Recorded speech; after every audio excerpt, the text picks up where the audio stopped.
ਅਸੀਂ ਸਾਰੇ ਦਰਸ਼ਕਾਂ ਨੂੰ ਜੀ ਆਇਆਂ ਨੂੰ ਆਖਦੇ ਹਾਂ ਇਸ ਵਿਸ਼ੇਸ਼ ਪ੍ਰੋਗਰਾਮ ਦੇ ਵਿੱਚ। ਤੇ ਪ੍ਰੋਗਰਾਮ 'ਚ ਕਰਦੇ ਹਾਂ ਗੱਲਬਾਤ ਸਰਦਾਰ ਨਿਰਮਲ ਸਿੰਘ ਜੀ ਖੱਖ ਨਾਲ ਇੱਕ ਵਿਸ਼ੇਸ਼ ਵਿਸ਼ੇ 'ਤੇ। ਲੇਕਿਨ ਕਿ ਸਭ ਤੋਂ ਪਹਿਲਾਂ ਸਰਦਾਰ ਖੱਖ ਦਾ ਪ੍ਰੋਗਰਾਮ ਕਰਦੇ ਹਾਂ ਹਾਰਦਿਕ ਨਿੱਘਾ ਸਵਾਗਤ, ਜੋ ਕਿ ਸਾਹਿਤਕ ਪਿੰਡ ਨਡਾਲਾ ਦੇ ਪ੍ਰਧਾਨ ਨੇ। ਸਵਾਗਤ ਹੈ ਜੀ।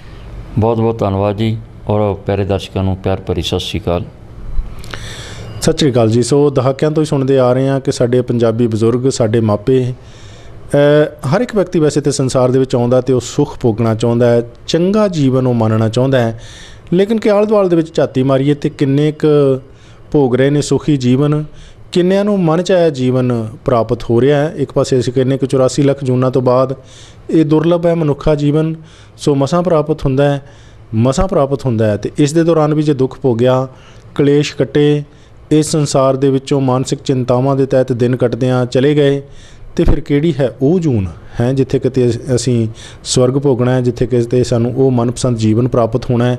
ਸੋ 84 ਲੱਖ ਜੂਨਾਂ ਦੇ ਗੇੜ ਦੇ ਵਿੱਚੋਂ ਜੇ ਮਨੁੱਖਾ ਇਹ ਜੀਵਨ ਇੱਕ ਪ੍ਰਮੁੱਖ ਜੀਵਨ ਹੈ, ਇਸ ਦੇ ਵਿੱਚ ਜੇ ਇਨਸਾਨ ਦੁਖੀ ਹੈ ਤਾਂ ਉਹ ਸੁਖੀ ਕਦੋਂ ਹੋਵੇਗਾ? ਇਹ ਆਪਣੇ ਆਪ ਦੇ ਵਿੱਚ ਵੱਡਾ ਸਵਾਲ ਹੈ। ਸੋ ਖਾਸ ਤੌਰ 'ਤੇ ਗੱਲ ਕਰਦੇ ਹਾਂ ਕਿ ਸਾਡੇ ਸਮਾਜ ਦੇ ਵਿੱਚ ਬਜ਼ੁਰਗ, ਖਾਸ ਤੌਰ 'ਤੇ ਮਾਪੇ, ਇਹਨਾਂ ਦੇ ਦੁੱਖੜੇ ਖਤਮ ਕਿਉਂ ਨਹੀਂ ਹੋ ਰਹੇ? ਕਿਉਂਕਿ ਵੱਡੀਆਂ ਚਿੰਤਾਵਾਂ ਦੇ ਵਿੱਚ ਇਹ ਅਕਸਰ ਸੁਣਨ ਨੂੰ ਮਿਲਦਾ ਕਿ ਔਲਾਦ ਵੱਲੋਂ ਮਾਪਿਆਂ ਦੀ ਅਣਦੇਖੀ ਕੀਤੀ ਜਾਂਦੀ ਹੈ। ਲੇਕਿਨ ਕਿ ਕਿਉਂ ਔਲਾਦ ਵੱਲੋਂ ਮਾਪਿਆਂ ਦੀ ਅਣਦੇਖੀ ਕੀਤੀ ਜਾਂਦੀ ਹੈ, ਜਦ ਕਿ ਅਕਸਰ ਕੋਈ ਵੀ ਮਾਪਾ ਆਪਣੀ ਔਲਾਦ ਦਾ ਕਦੀ ਬੁਰਾ ਨਹੀਂ ਚਾਹੁੰਦਾ। ਅਤੇ ਆਮ ਹਾਲਾਤਾਂ ਵਿੱਚ ਅਸੀਂ ਇਹ ਵੀ ਦੇਖਦੇ ਹਾਂ ਕਿ ਕੋਈ ਵੀ ਔਲਾਦ ਕਦੀ ਕਿਸੇ ਮਾਪੇ ਆਪਣੇ ਨੂੰ ਦੁਖੀ ਕਰਨਾ ਨਹੀਂ ਚਾਹੁੰਦੀ। ਪਰ ਫਿਰ ਵੀ ਬਹੁਤ ਵੱਡੀ ਤਾਦਾਦ ਦੇ ਵਿੱਚ ਸਾਡੇ ਸਮਾਜ ਦੇ ਵਿੱਚ ਸਰਦਾਰ ਖੱਖ ਜੀ ਜੋ ਬਜ਼ੁਰਗ ਹਨ, ਇਹ ਦੁੱਖੜੇ ਭੋਗ ਰਹੇ ਨੇ। ਕੀ ਕਾਰਨ ਸਮਝਦੇ ਹੋ? ਜੌਲ ਸਾਹਿਬ, ਗੱਲ ਇਹ ਆ ਕਿ ਪੀੜ੍ਹੀ ਦਰ ਪੀੜ੍ਹੀ ਜਦੋਂ ਸਾਡੇ ਅਸੀਂ ਅੱਗੇ ਵੱਧਦੇ ਜਾ ਰਹੇ ਹਾਂ, ਹਾਂਜੀ, ਤਿਉਂ ਤੋਂ ਸਾਡੇ ਮਤਲਬ ਜਿਵੇਂ ਮਾਪੇ ਆ, ਬੱਚੇ ਆ, ਉਹਨਾਂ ਦੇ ਵਿੱਚ ਆਪਸੀ ਜਿਹੜਾ ਇਹ ਉਮਰ ਦਾ ਗੈਪ ਆ, ਉਹਦੇ ਨਾਲ ਉਹਨਾਂ ਦਾ ਵਿਚਾਰਾਂ ਦਾ ਵੀ ਗੈਪ ਬਣ ਜਾਂਦਾ ਆ। ਕਿਉਂਕਿ ਬਜ਼ੁਰਗ ਜਿਹੜੇ ਆ ਉਹਨਾਂ ਨੇ ਆਪਣੇ ਪਿੰਡੇ 'ਤੇ ਜਿਹੜਾ ਪਹਿਲਾ ਸਮਾਂ ਹੰਢਾਇਆ ਹੁੰਦਾ, ਔਰ ਜਿਹੜੀਆਂ ਪਹਿਲੇ ਤਜਰਬੇ ਹੁੰਦੇ ਆ ਉਹਨਾਂ ਦੇ ਆਧਾਰ 'ਤੇ ਉਹ ਜਿਉਂਦੇ ਆ। ਔਰ ਜਿਹੜੇ ਬੱਚੇ ਆ ਉਹ ਅਜੋਕੇ ਸਮੇਂ ਦੇ ਵਿੱਚ ਵਿਚਰਦੇ ਆ, ਅਤੇ ਉਹਨਾਂ ਨੇ ਪਹਿਲੇ ਹਾਲਾਤ ਨਹੀਂ ਵੇਖੇ ਹੁੰਦੇ, ਜਦ ਕਿ ਉਹ ਇਹਨਾਂ ਹਾਲਾਤਾਂ ਵਿੱਚ ਦੀ ਉਹ ਆਪਣਾ ਜੀਵਨ ਬਤੀਤ ਕਰਦੇ ਆ। ਤਾਂ ਇਹ ਜਦੋਂ ਅਸੀਂ ਆਧੁਨਿਕ ਸਮੇਂ ਦੀ ਅਤੇ ਉਹ ਪੁਰਾਣੇ ਸਮੇਂ ਦੀ ਤੁਲਨਾਤਮਕ ਗੱਲ ਕਰਦੇ ਹਾਂ, ਤਾਂ ਕੁਦਰਤੀ ਗੱਲ ਹੈ ਕਿ ਸਾਡੇ ਵਿਚਾਰਾਂ ਦੇ ਵਿੱਚ ਵਖਰੇਵਾਂ ਜ਼ਰੂਰ ਹੋਏਗਾ। ਉਸ ਵਖਰੇਵੇਂ ਦਾ ਕਰਕੇ ਜਿਹੜਾ ਆ ਇਹ ਸਾਡੇ ਪਰਿਵਾਰਕ ਕਲੇਸ਼ ਜਿਹੜੇ ਆ ਮਾਪਿਆਂ ਅਤੇ ਧੀਆਂ ਪੁੱਤਾਂ ਦੇ ਆਪਸ 'ਚ ਬਣਦੇ ਆ। ਮੈਂ ਇਸ ਨੂੰ ਇਹੀ ਵਜ੍ਹਾ ਸਮਝਦਾ ਕਿ ਇਹ ਗੱਲ ਨਹੀਂ ਹੈ ਕਿ ਮਾਪੇ ਜਿਹੜੇ ਧੀਆਂ ਪੁੱਤਾਂ ਦਾ ਬੁਰਾ ਸੋਚਦੇ ਆ ਜਾਂ ਬੱਚੇ ਮਾਪਿਆਂ ਦਾ ਸੋਚਦੇ ਆ। ਪਰ ਜੇ ਦੇਖਿਆ ਜਾਵੇ ਤਾਂ ਜਦੋਂ ਵਿਚਾਰਾਂ ਦਾ ਆਪਸ ਵਿੱਚ ਟਕਰਾਅ ਹੁੰਦਾ ਤਾਂ ਉੱਥੋਂ ਹੀ ਕਲੇਸ਼ ਦਾ ਮੁੱਢ ਵੱਜਦਾ। ਕਿਉਂਕਿ ਮਾਪੇ ਚਾਹੁੰਦੇ ਆ ਕਿ ਅਸੀਂ ਆਪਣੇ ਤਜਰਬੇ ਦੇ ਆਧਾਰ 'ਤੇ ਜੋ ਅਸੀਂ ਕਰਦੇ ਹਾਂ ਜਾਂ ਅਸੀਂ ਕਹਿੰਦੇ ਆ ਉਹ ਬੱਚਿਆਂ ਉੱਤੇ ਥੋਪਿਆ ਜਾਵੇ, ਅਤੇ ਬੱਚੇ ਜਿਹੜੇ ਚਾਹੁੰਦੇ ਨਹੀਂ ਵੀ ਉਹ ਉਹਨਾਂ ਦੇ ਆਧਾਰ 'ਤੇ ਜਾਂ ਉਹਨਾਂ ਦੇ ਤਜਰਬਿਆਂ ਦੇ ਆਧਾਰ 'ਤੇ ਕੋਈ ਕੰਮ ਕਰਨ, ਉਹ ਆਪਣੀ ਸੋਚ ਮੁਤਾਬਕ ਕੰਮ ਕਰਨਾ ਚਾਹੁੰਦੇ ਆ। ਸੋ ਇਹ ਹੈ ਇੱਕ ਇਹਨਾਂ ਦਾ ਆਪਸੀ ਵਖਰੇਵੇਂ ਤੋਂ ਜਿਹੜਾ ਮੁੱਢ ਵੱਜਦਾ ਕਲੇਸ਼ ਦਾ ਜੀ। ਅੱਛਾ, ਕਈ ਵੈਸੇ ਮਾਪਿਆਂ ਨੂੰ ਵੀ ਲੱਗਦਾ ਰਹਿੰਦਾ ਕਿ ਪਾਲਤੂ ਜਾਨਵਰਾਂ ਦੀ ਤਰ੍ਹਾਂ ਹੀ ਸਾਡੀ ਔਲਾਦ ਹੈ, ਕਿ ਅਸੀਂ ਇਹਨਾਂ ਨੂੰ ਜਿਹੜੇ ਕਿੱਲੇ 'ਤੇ ਬੰਨ੍ਹ ਦਿਆਂਗੇ ਜਾਂ ਬੰਨ੍ਹਣਾ ਚਾਹਵਾਂਗੇ ਉੱਥੋਂ ਹੀ ਇਹ ਬੱਝੇ ਰਹਿਣ। ਇਹ ਆਪਣੀ ਹੈਂਕੜ ਪਗਾਉਣ ਜਾਂ ਆਪਣੀ ਗੱਲ ਪਗਾਉਣ ਦੀ ਜ਼ਿੱਦ ਕਈ ਮਾਪਿਆਂ ਦੇ ਵਿੱਚ ਵੀ ਹੁੰਦੀ ਹੈ। ਭਾਵੇਂ ਕਿ ਬਜ਼ੁਰਗ ਹੋਣ ਦੇ ਨਾਤੇ ਛੋਟਿਆਂ ਨੇ ਉਹਨਾਂ ਦਾ ਹਮੇਸ਼ਾ ਸਤਿਕਾਰ ਕਰਨਾ ਹੁੰਦਾ ਹੈ, ਪਰ ਫਿਰ ਵੀ ਬਹੁਤ ਸਾਰੇ ਸਾਲ ਇਸ ਜੀਵਨ ਦੇ ਭੋਗ ਲੈਣੇ, ਇਸ ਧਰਤੀ 'ਤੇ ਰਹਿ ਲੈਣ ਦਾ ਆਪਣੇ ਆਪ ਦੇ ਵਿੱਚ ਬਹੁਤਾ ਮਹੱਤਵ ਨਹੀਂ ਗਾ ਕਿ ਵਿਅਕਤੀ ਸਿਆਣਾ ਵੀ ਹੋਵੇਗਾ। ਸੋ ਅਕਸਰ ਆਪਾਂ ਦੇਖਦੇ ਹਾਂ ਕਿ ਬਹੁਤ ਛੋਟੀ ਉਮਰ ਦੇ ਵਿੱਚ ਕਈ ਲੋਕ ਬੜੇ ਸਿਆਣੇ ਹੁੰਦੇ ਨੇ। ਕਈ ਲੋਕ, ਅਨੇਕਾਂ ਉਦਾਹਰਨਾਂ ਸਾਨੂੰ ਮਿਲ ਜਾਂਦੀਆਂ ਨੇ ਧਰਤੀ ਆਲ ਦੁਆਲ ਦੇ ਵਿੱਚ ਵਿਚਰਦਿਆਂ ਘੁੰਮਦਿਆਂ, ਕਿ ਵੱਡੀ ਤਾਦਾਦ ਦੇ ਵਿੱਚ 80 85 ਸਾਲ 90 ਸਾਲ ਕਈਆਂ ਦੀ ਉਮਰ ਹੁੰਦੀ ਹੈ। ਪਰ ਉਸ ਉਮਰ ਦੇ ਵਿੱਚ ਵੀ ਜਾ ਕੇ ਬਹੁਤ ਸਾਰੀਆਂ ਮਹੀਨ ਸੂਖਮ ਬਿਰਤੀ ਵਾਲੀਆਂ ਸਿਆਣਪਾਂ ਤੋਂ ਕਈ ਲੋਕ ਸਾਡੇ ਬਜ਼ੁਰਗ ਸਤਿਕਾਰਯੋਗ ਭਾਵੇਂ, ਪਰ ਫਿਰ ਵੀ ਸੱਖਣੇ ਹੁੰਦੇ ਨੇ ਬਹੁਤ ਸਾਰੀਆਂ ਸਿਆਣਪਾਂ ਤੋਂ। ਸੋ ਆਪਣੀ ਹੈਂਕੜ ਪਗਾਉਣੀ, ਕਿਉਂਕਿ ਆਪਣਾ ਇੱਕ ਤਰੀਕੇ ਦੇ ਨਾਲ ਦੂਜੇ ਨੂੰ ਦਬਾ ਕੇ ਆਪਣਾ ਦਬਦਬਾ ਕਾਇਮ ਕਰਨ ਦੀ ਮਨੁੱਖ ਦੇ ਵਿੱਚ ਹੈਂਕੜ, ਇਹ ਹੰਕਾਰ, ਇਹ ਹਉਮੈ ਹਮੇਸ਼ਾ ਰਹੀ ਹੈ। ਬਜ਼ੁਰਗਾਂ ਦੇ ਵਿੱਚ ਵੀ ਕੁਦਰਤੀ ਤੌਰ 'ਤੇ ਕਿਸੇ ਨਾ ਕਿਸੇ ਰੂਪ ਦੇ ਵਿੱਚ ਹੁੰਦੀ ਹੈ। ਸੋ ਔਲਾਦ ਨੂੰ ਜਦੋਂ ਬਜ਼ੁਰਗ ਦਬਾ ਕੇ ਰੱਖਣਾ ਚਾਹੁੰਦੇ ਨੇ, ਆਪਣੀ ਗੱਲ ਪਗਾਉਣਾ ਚਾਹੁੰਦੇ ਨੇ, ਭਾਵੇਂ ਔਲਾਦ ਜਿੰਨੀ ਮਰਜ਼ੀ ਸਿਆਣਪ ਦੇ ਨਾਲ ਚੰਗੀ ਤਰ੍ਹਾਂ ਵਿਚਰਨ ਦੀ ਕੋਸ਼ਿਸ਼ ਕਰੇ। ਸੋ ਅਜਿਹੇ ਤੋਂ ਫਿਰ ਉਪਜਦਾ ਮਾਹੌਲ ਘਰ ਦੇ ਵਿੱਚ ਕਿੰਨਾ ਕੁ ਜ਼ਿੰਮੇਵਾਰ ਹੈ ਬਜ਼ੁਰਗਾਂ ਦੇ ਦੁੱਖੜਿਆਂ ਲਈ? ਜੌਲ ਸਾਹਿਬ, ਗੱਲ ਇਹ ਆ ਕਿ ਐਸਾ ਹੀ ਹੁੰਦਾ ਹੈ। ਸਾਡੇ ਉਦਾਹਰਣ ਦੇ ਤੌਰ 'ਤੇ ਸਾਡੇ ਆਸ ਪਾਸ ਦੇ ਵਿੱਚ ਅਸੀਂ ਜੇ ਝਾਤ ਮਾਰੀਏ ਤੇ ਜਿੱਥੇ ਤੱਕ ਤੁਸੀਂ ਹੈਂਕੜ ਦੀ ਗੱਲ ਕੀਤੀ ਆ ਜਾਂ ਆਪਣੇ ਦਬਦਬਾ ਦੀ ਗੱਲ ਕੀਤੀ ਆ, ਔਰ ਉਹਨਾਂ ਬਜ਼ੁਰਗਾਂ ਦੇ ਮਨ ਵਿੱਚ ਇਹ ਹੁੰਦਾ ਕਿ ਸ਼ਾਇਦ ਅਸੀਂ ਦਬਦਬਾ ਜਾਂ ਰੋਹ ਪਾ ਕੇ ਬੱਚਿਆਂ 'ਤੇ ਆਪਣੀ ਈਨ ਮਨਾਵਾਂਗੇ ਜਾਂ ਆਪਣੀਆਂ ਗੱਲਾਂ ਮਨਾਵਾਂਗੇ, ਔਰ ਸਾਡਾ ਜਿਹੜਾ ਹੈ ਸ਼ਾਇਦ ਇਹਦੇ ਨਾਲ ਸਾਡੇ ਘਰ ਦੇ ਵਿੱਚ ਪੁੱਛ ਪ੍ਰਤੀਤ ਵਧੀ ਰਹੇਗੀ, ਸਾਡਾ ਆਦਰ ਮਾਣ ਰਹੇਗਾ। ਇਸ ਤੋਂ ਅੱਗੇ ਚੱਲੀਏ ਤਾਂ ਉਹ ਇੱਥੋਂ ਤੱਕ ਵੀ ਬੱਚਿਆਂ ਨੂੰ ਕਹਿੰਦੇ ਕਿ ਅਸੀਂ ਜਿਹੜੀ ਜਾਇਦਾਦ ਬਣਾਈ ਆ ਇਹ ਸਾਡੀ ਆ, ਅਤੇ ਅਸੀਂ ਜਿੰਨਾ ਚਿਰ ਜਿਉਂਦੇ ਹਾਂ ਅਸੀਂ ਤੁਹਾਨੂੰ ਇੱਕ ਮਤਲਬ ਥੈਲੀ ਵੀ ਨਹੀਂ ਦੇਣੀ ਸੀ, ਜਾਂ ਅਸੀਂ ਘਰ 'ਚ ਰਹਿਣ ਦੇ ਵੀ ਕਈ ਵਾਰੀ ਡਰਾਵੇ ਮਿਲ ਜਾਂਦੇ ਆ। ਜਦੋਂ ਇੱਥੋਂ ਤੱਕ ਨੌਬਤ ਆਉਂਦੀ ਆ, ਜਦੋਂ ਉਹ ਇਹੋ ਜਿਹਾ ਹਥਿਆਰ ਵੀ ਵਰਤਣ ਦੀ ਕੋਸ਼ਿਸ਼ ਕਰਦੇ ਆ, ਤਾਂ ਉਹਨਾਂ ਦੇ ਇੱਕ ਤਾਂ ਮਨ 'ਚ ਇਹ ਹੁੰਦਾ ਵੀ ਸ਼ਾਇਦ ਇਸ ਡਰ ਕਰਕੇ ਸਾਡੇ ਬੱਚੇ ਆਗਿਆਕਾਰ ਬਣੇ ਰਹਿਣਗੇ, ਪਰ ਬਹੁਤਾ ਦੇਖਿਆ ਅਸੀਂ ਇਹਦਾ ਉਲਟ ਰਿਐਕਸ਼ਨ ਹੁੰਦਾ ਆ। ਸੋ ਗੱਲ ਇਹ ਆ ਕਿ ਉਹਨਾਂ ਦੀ ਆਪਣੀ ਸੋਚ ਆ ਕਿ ਸ਼ਾਇਦ ਅਸੀਂ ਇਸ ਤਰ੍ਹਾਂ ਦਾ ਦਬਦਬਾ ਪਾ ਕੇ ਅਸੀਂ ਵਧੀਆ ਜੀਵਨ ਜੀਵਾਂਗੇ ਅਤੇ ਬੱਚਿਆਂ ਨੂੰ ਆਪਣੇ ਜਿਹੜੇ ਆ ਪ੍ਰਭਾਵ ਹੇਠ ਰੱਖ ਸਕਾਂਗੇ, ਅਸੀਂ ਜੋ ਚਾਹੁੰਦੇ ਉਹੀ ਹੋਏਗਾ। ਪਰ ਜੇ ਉਹ ਇੰਨੀ ਕੁ ਸਿਆਣਪ ਪਹਿਲਾਂ ਵਰਤਦੇ ਕਿ ਜੇ ਅਸੀਂ ਮਤਲਬ ਮਾਪਿਆਂ ਦੇ ਦਬਾਅ ਹੇਠ ਰਹੇ ਹਾਂ ਤਾਂ ਘੱਟੋ ਘੱਟ ਸਾਡੇ ਵੀ ਜਿਹੜੇ ਵਿਚਾਰ ਸੀ ਪਹਿਲੇ ਆਪਣੇ ਮਾਪਿਆਂ ਨਾਲੋਂ ਸਾਡਾ ਵੱਖਰਾ ਸੀਗਾ। ਇਸੇ ਤਰ੍ਹਾਂ ਹੀ ਜੇ ਸਾਡੇ ਬੱਚੇ ਗਾਂ ਆ ਉਹਨਾਂ ਦਾ ਸਾਡੇ ਨਾਲੋਂ ਮਤਭੇਦ ਆ, ਗਾਂ ਉਹਨਾਂ ਦੇ ਗਾਂ ਬੱਚੇ ਆ ਉਹਨਾਂ ਦਾ ਵੀ ਮਤਭੇਦ ਇੱਦਾਂ ਹੀ ਚੱਲਦਾ ਰਹਿੰਦਾ। ਸੋ ਗੱਲ ਇਹ ਆ ਕਿ ਸਮੇਂ ਮੁਤਾਬਕ ਬਦਲਣਾ, ਮੈਂ ਕਹਿੰਦਾ ਚਾਹੇ ਉਹ ਬਜ਼ੁਰਗ ਆ, ਚਾਹੇ ਉਹ ਨੌਜਵਾਨ ਆ, ਚਾਹੇ ਸੱਸ ਆ, ਚਾਹੇ ਨਹੁੰ ਘਰ ਆਈ ਆ, ਇਹ ਸਾਨੂੰ ਸਮੇਂ ਦੇ ਮੁਤਾਬਕ ਪਰਿਸਥਿਤੀਆਂ ਦੇ ਮੁਤਾਬਕ ਬਦਲਣ ਦੀ ਲੋੜ ਆ। ਜੇ ਅਸੀਂ ਆਪੋ ਆਪਣੇ ਥਾਂ ਅੜੇ ਰਹਾਂਗੇ ਤਾਂ ਫਿਰ ਮੈਂ ਸਮਝਦਾ ਕਿ ਇਹ ਕਲਾ ਦਾ ਮੁੱਢ ਵੱਜਦਾ, ਇੱਥੋਂ ਹੀ ਪਾਟੋ ਧਾੜ ਅਤੇ ਵਖਰੇਵਾਂ ਸ਼ੁਰੂ ਹੁੰਦਾ। ਫਿਰ ਇਹ ਦੁੱਖਾਂ ਦਾ ਇੱਕ ਮਤਲਬ ਸੰਸਾਰ ਸ਼ੁਰੂ ਹੋ ਜਾਂਦਾ, ਨਾ ਕਿ ਉਹਨਾਂ ਨੇ ਸੁਖੀ ਜੀਵਨ ਭੋਗਣਾ ਹੁੰਦਾ।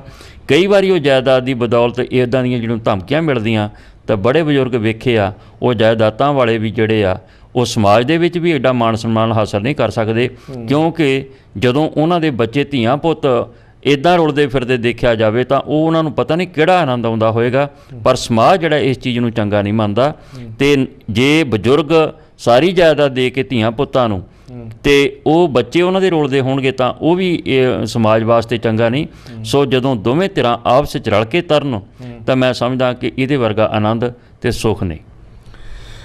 ਬਿਲਕੁਲ ਜੀ, ਸਮਾਜ ਨੂੰ ਤਾਂ ਇਹ ਵੀ ਗਵਾਰਾ ਨਹੀਂ ਕਿ ਬੱਚੇ ਮਾਪਿਆਂ ਦਾ ਖਿਆਲ ਨਾ ਕਰਨ, ਅਤੇ ਸਮਾਜ ਨੂੰ ਇਹ ਵੀ ਗਵਾਰਾ ਨਹੀਂ ਕਿ ਮਾਪੇ ਬੱਚਿਆਂ ਦੇ ਨਾਲ ਚੰਗਾ ਵਿਵਹਾਰ ਨਾ ਕਰਨ। ਪਰ ਦੂਸਰੇ ਪਾਸੇ ਸਾਡੇ ਸਮਾਜ ਦੇ ਵਿੱਚ ਸਰਦਾਰ ਖੱਖ ਜੀ ਇਹ ਆਮ ਹੀ ਦੇਖਣ ਨੂੰ ਮਿਲਦਾ ਹੈ ਕਿ ਬੱਚੇ ਜੇ ਮਾਪਿਆਂ ਦੀ ਕਹਿ ਲਓ ਕਿ ਅਣਦੇਖੀ ਕਰਦੇ ਹਨ ਅਤੇ ਕਾਫੀ ਉਹਨਾਂ ਦੀ ਆਲੋਚਨਾ ਦੇਖਣ ਨੂੰ ਮਿਲਦੀ ਹੈ।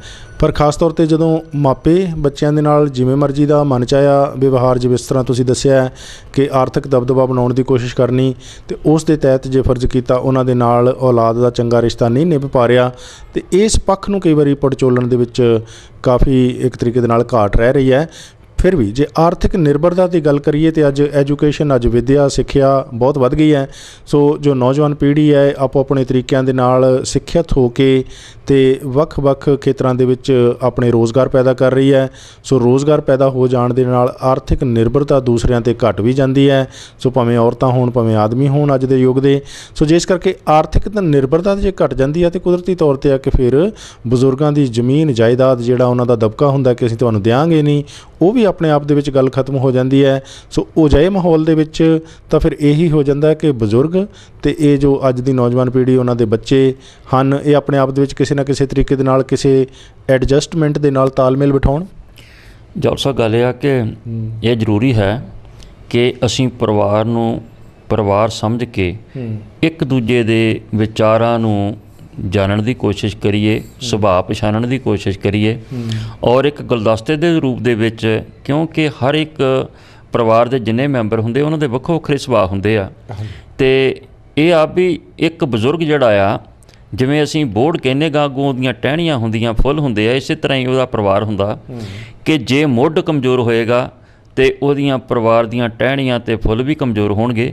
ਸੋ ਜੇ ਬਜ਼ੁਰਗ ਆਪਣੀ ਨਰੋਈ ਸਿਹਤ ਪਰਿਵਾਰ ਨੂੰ ਦੇਵੇਗਾ, ਕਿਉਂਕਿ ਜੇ ਉਸ ਐਸੀ ਗੱਲ ਕੋਈ ਨਹੀਂ, ਜੇ ਨਰੋਈ ਸਿਹਤ ਦੇਣ ਵਾਲਾ ਬਜ਼ੁਰਗ ਮੇਰਾ ਖਿਆਲ ਆ ਕਿ ਕੋਈ ਤੰਗੀਆਂ ਤਰਾਸ਼ੀਆਂ ਵਿੱਚ ਦੀ ਗੁਜ਼ਰੇ।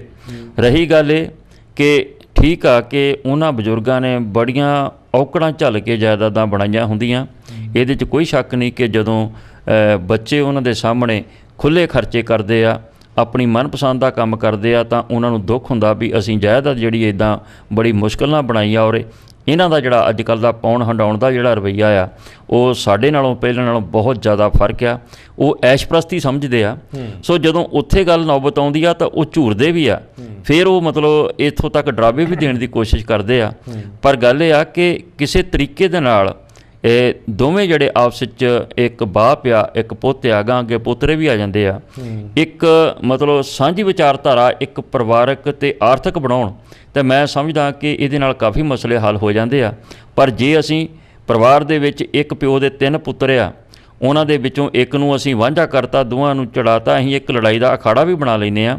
ਸੋ ਇੱਦਾਂ ਦੀਆਂ ਵੀ ਅਸੀਂ ਆਪਣੇ ਪਰਿਵਾਰਾਂ ਦੇ ਵਿੱਚ ਦੇਖਿਆ ਕਿ ਇਹ ਦਜੈਗੀਆਂ ਜਿਹੜੀਆਂ ਆ ਉਹ ਵੀ ਕਲਾ ਕਲੇਸ਼, ਅਤੇ ਇੱਥੋਂ ਤੱਕ ਜਦੋਂ ਆਪਾਂ ਖਬਰਾਂ ਦੇਖਦੇ ਹਾਂ, ਪਿਓ ਨੇ ਪੁੱਤਰ ਮਾਰ ਦਿੱਤਾ, ਪੁੱਤਰ ਨੇ ਪਿਓ ਨੂੰ ਮਾਰ ਦਿੱਤਾ, ਮੁੱਢ ਤਾਂ ਇਹਨਾਂ ਗੱਲਾਂ ਤੋਂ ਵੱਜਦਾ, ਜਾਇਦਾਦ ਤੋਂ ਵੱਜਦਾ। ਸੋ ਜਦੋਂ ਇਸ ਸਮੇਂ ਦੇ ਵਿੱਚ ਕਿਸੇ ਨੂੰ ਆਰਥਿਕ ਤੌਰ 'ਤੇ ਤੰਗ ਕੀਤਾ ਜਾਂਦਾ ਤਾਂ ਉਹ ਹਾਰ ਹੰਡ ਕੇ ਜਦੋਂ ਇਹੋ ਜਿਹੀ ਤੱਕ ਨੌਬਤ ਆਉਂਦੀ ਆ ਕਿ ਉਹ ਕਤਲ ਕਰਨ ਤੱਕ ਜਾਂਦਾ, ਤਾਂ ਮੈਂ ਸਮਝਦਾ ਕਿ ਇਹ ਜਿਹੜੀਆਂ ਗੱਲਾਂ ਆ ਇਹ ਇੱਕ ਸਾਡੇ ਵਖਰੇਵੇਂ ਦੇ ਵਿੱਚੋਂ, ਸਾਡੀ ਹੈਂਕੜ ਦੇ ਵਿੱਚੋਂ ਉਪਜਦੀਆਂ ਜੀ। ਸੋ ਦੱਸ ਦਈਏ ਜੀ ਕਿ ਸਾਡੇ ਕਿਸੇ ਵੀ ਪ੍ਰੋਗਰਾਮ ਦਾ ਕਦੀ ਮਕਸਦ ਕਿਸੇ ਵਿਅਕਤੀ ਵਿਸ਼ੇਸ਼ ਨੂੰ ਜਾਂ ਕਿਸੇ ਨੂੰ ਵੀ ਉੱਚਾ ਜਾਂ ਨੀਵਾਂ ਜਾਂ ਵੰਡੀਆਂ ਪਾਉਣਾ ਇਸ ਕਿਸਮ ਦਾ ਨਹੀਂ ਹੁੰਦਾ। ਅਸੀਂ ਇਸ ਸੋਚ ਦੇ ਨਾਲ ਕੋਈ ਵੀ ਪ੍ਰੋਗਰਾਮ ਉਲੀਕਦੇ ਹਾਂ ਕਿ ਕਿਸੇ ਸਮੱਸਿਆ ਦੀ ਗੱਲ ਕੀਤੀ ਜਾਵੇ, ਉਸ ਦੇ ਬਾਰੇ ਸਥਿਤੀ ਦਾ ਵਰਣਨ ਕੀਤਾ ਜਾਵੇ, ਹੋ ਸਕੇ ਤਾਂ ਕੋਈ ਨਾ ਕੋਈ ਢੁਕਵਾਂ ਹੱਲ ਦੱਸਿਆ ਜਾ ਸਕੇ। ਸੋ ਸਮੱਸਿਆ ਦੇ ਵੱਖ-ਵੱਖ ਪਹਿਲੂਆਂ 'ਤੇ ਗੱਲ ਕਰਨਾ ਇਹਨਾਂ ਪ੍ਰੋਗਰਾਮਾਂ ਦਾ ਮੁੱਖ ਮਕਸਦ ਹੋਇਆ ਕਰਦਾ ਹੈ। ਸੋ ਬਜ਼ੁਰਗਾਂ ਦਾ ਸਤਿਕਾਰ ਸਾਡੇ ਸਮਾਜ ਦੇ ਵਿੱਚ ਘਟਦਾ ਕਿਉਂ ਜਾ ਰਿਹਾ ਹੈ, ਨੌਜਵਾਨ ਪੀੜ੍ਹੀ ਅਤੇ ਸਾਡੇ ਬਜ਼ੁਰਗਾਂ ਸਤਿਕਾਰਯੋਗ ਮਾਪਿਆਂ ਦੇ ਵਿਚਕਾਰ ਦੂਰੀ ਕਿਉਂ ਵੱਧਦੀ ਜਾ ਰਹੀ ਹੈ। ਸੋ ਇਸ ਦੇ ਵੱਖ-ਵੱਖ ਪਹਿਲੂਆਂ ਨੂੰ ਜਾਣਨਾ ਬਹੁਤ ਜ਼ਰੂਰੀ ਹੈ। ਸੋ ਜੇ ਵੱਖ-ਵੱਖ ਪਹਿਲੂਆਂ 'ਤੇ ਪੜਚੋਲ ਨਹੀਂ ਕੀਤੀ ਜਾ ਸਕੇਗੀ ਤਾਂ ਸਾਨੂੰ ਸਮੱਸਿਆ ਦੀ ਡੂੰਘਾਈ ਦਾ ਪਤਾ ਨਹੀਂ ਲੱਗ ਸਕੇਗਾ, ਅਤੇ ਜਿੰਨਾ ਚਿਰ ਅਸੀਂ ਸਮੱਸਿਆ ਦੀ ਡੂੰਘਾਈ ਵਿੱਚ ਨਹੀਂ ਜਾਵਾਂਗੇ ਤਾਂ ਕੁਦਰਤੀ ਤੌਰ 'ਤੇ ਆ ਕਿ ਕਿਸੇ ਹੱਲ 'ਤੇ ਨਹੀਂ ਪੁੱਜ ਸਕਾਂਗੇ, ਅਤੇ ਜੇ ਹੱਲ 'ਤੇ ਪੁੱਜਣ ਦੀ ਕੋਸ਼ਿਸ਼ ਨਹੀਂ ਕਰਾਂਗੇ ਤਾਂ ਕੁਦਰਤੀ ਰੂਪ ਦੇ ਵਿੱਚ ਸਮੱਸਿਆ ਹੋਰ ਜਟਿਲ ਹੁੰਦੀ ਜਾਵੇਗੀ। ਸੋ ਦੇਖਦੇ ਹਾਂ ਅਸੀਂ ਕਿ ਵੱਖ-ਵੱਖ ਤਰੀਕਿਆਂ ਦੇ ਨਾਲ ਜੋ ਬਜ਼ੁਰਗ ਹਨ ਸਾਡੇ ਮਿਹਨਤ ਕਰਦੇ ਨੇ, ਅਤੇ ਕੁਦਰਤੀ ਤੌਰ 'ਤੇ ਕਿ ਕਿਸੇ ਵਿਅਕਤੀ ਨੇ ਜ਼ਿੰਦਗੀ ਦੇ ਵਿੱਚ ਮਿਹਨਤ ਕਰਕੇ ਆਪਣੀ ਕਿਰਤ ਕਮਾਈ ਦੇ ਨਾਲ ਕੋਈ ਜਾਇਦਾਦ, ਜ਼ਮੀਨ, ਘਰ ਇਕੱਠੇ ਕੀਤੇ ਹੋਣ। ਭਾਵੇਂ ਕਿ ਅਸੀਂ ਪੁਲਿਸ ਦੀ ਇੱਕ ਰਿਪੋਰਟ ਸਾਂਝੀ ਕੀਤੀ ਸੀ ਆਪਣੇ ਦਰਸ਼ਕਾਂ ਦੇ ਨਾਲ ਕਿ ਪੰਜਾਬ ਦੇ ਵਿੱਚ ਵੱਡੀ ਤਾਦਾਦ ਦੇ ਵਿੱਚ ਕਤਲ ਹੁੰਦੇ ਨੇ ਹਰ ਸਾਲ। ਜਿਸ ਤਰ੍ਹਾਂ ਸਰਦਾਰ ਖੱਖ ਵੀ ਦੱਸ ਰਹੇ ਨੇ ਕਿ ਜ਼ਮੀਨ ਜਾਇਦਾਦ ਦੀ ਵੰਡ ਨੂੰ ਲੈ ਕੇ ਕਤਲ ਹੁੰਦੇ ਰਹਿੰਦੇ ਨੇ ਪਰਿਵਾਰਕ ਮੈਂਬਰਾਂ ਦੇ ਇੱਕ ਦੂਸਰੇ ਦੇ ਵੱਲੋਂ।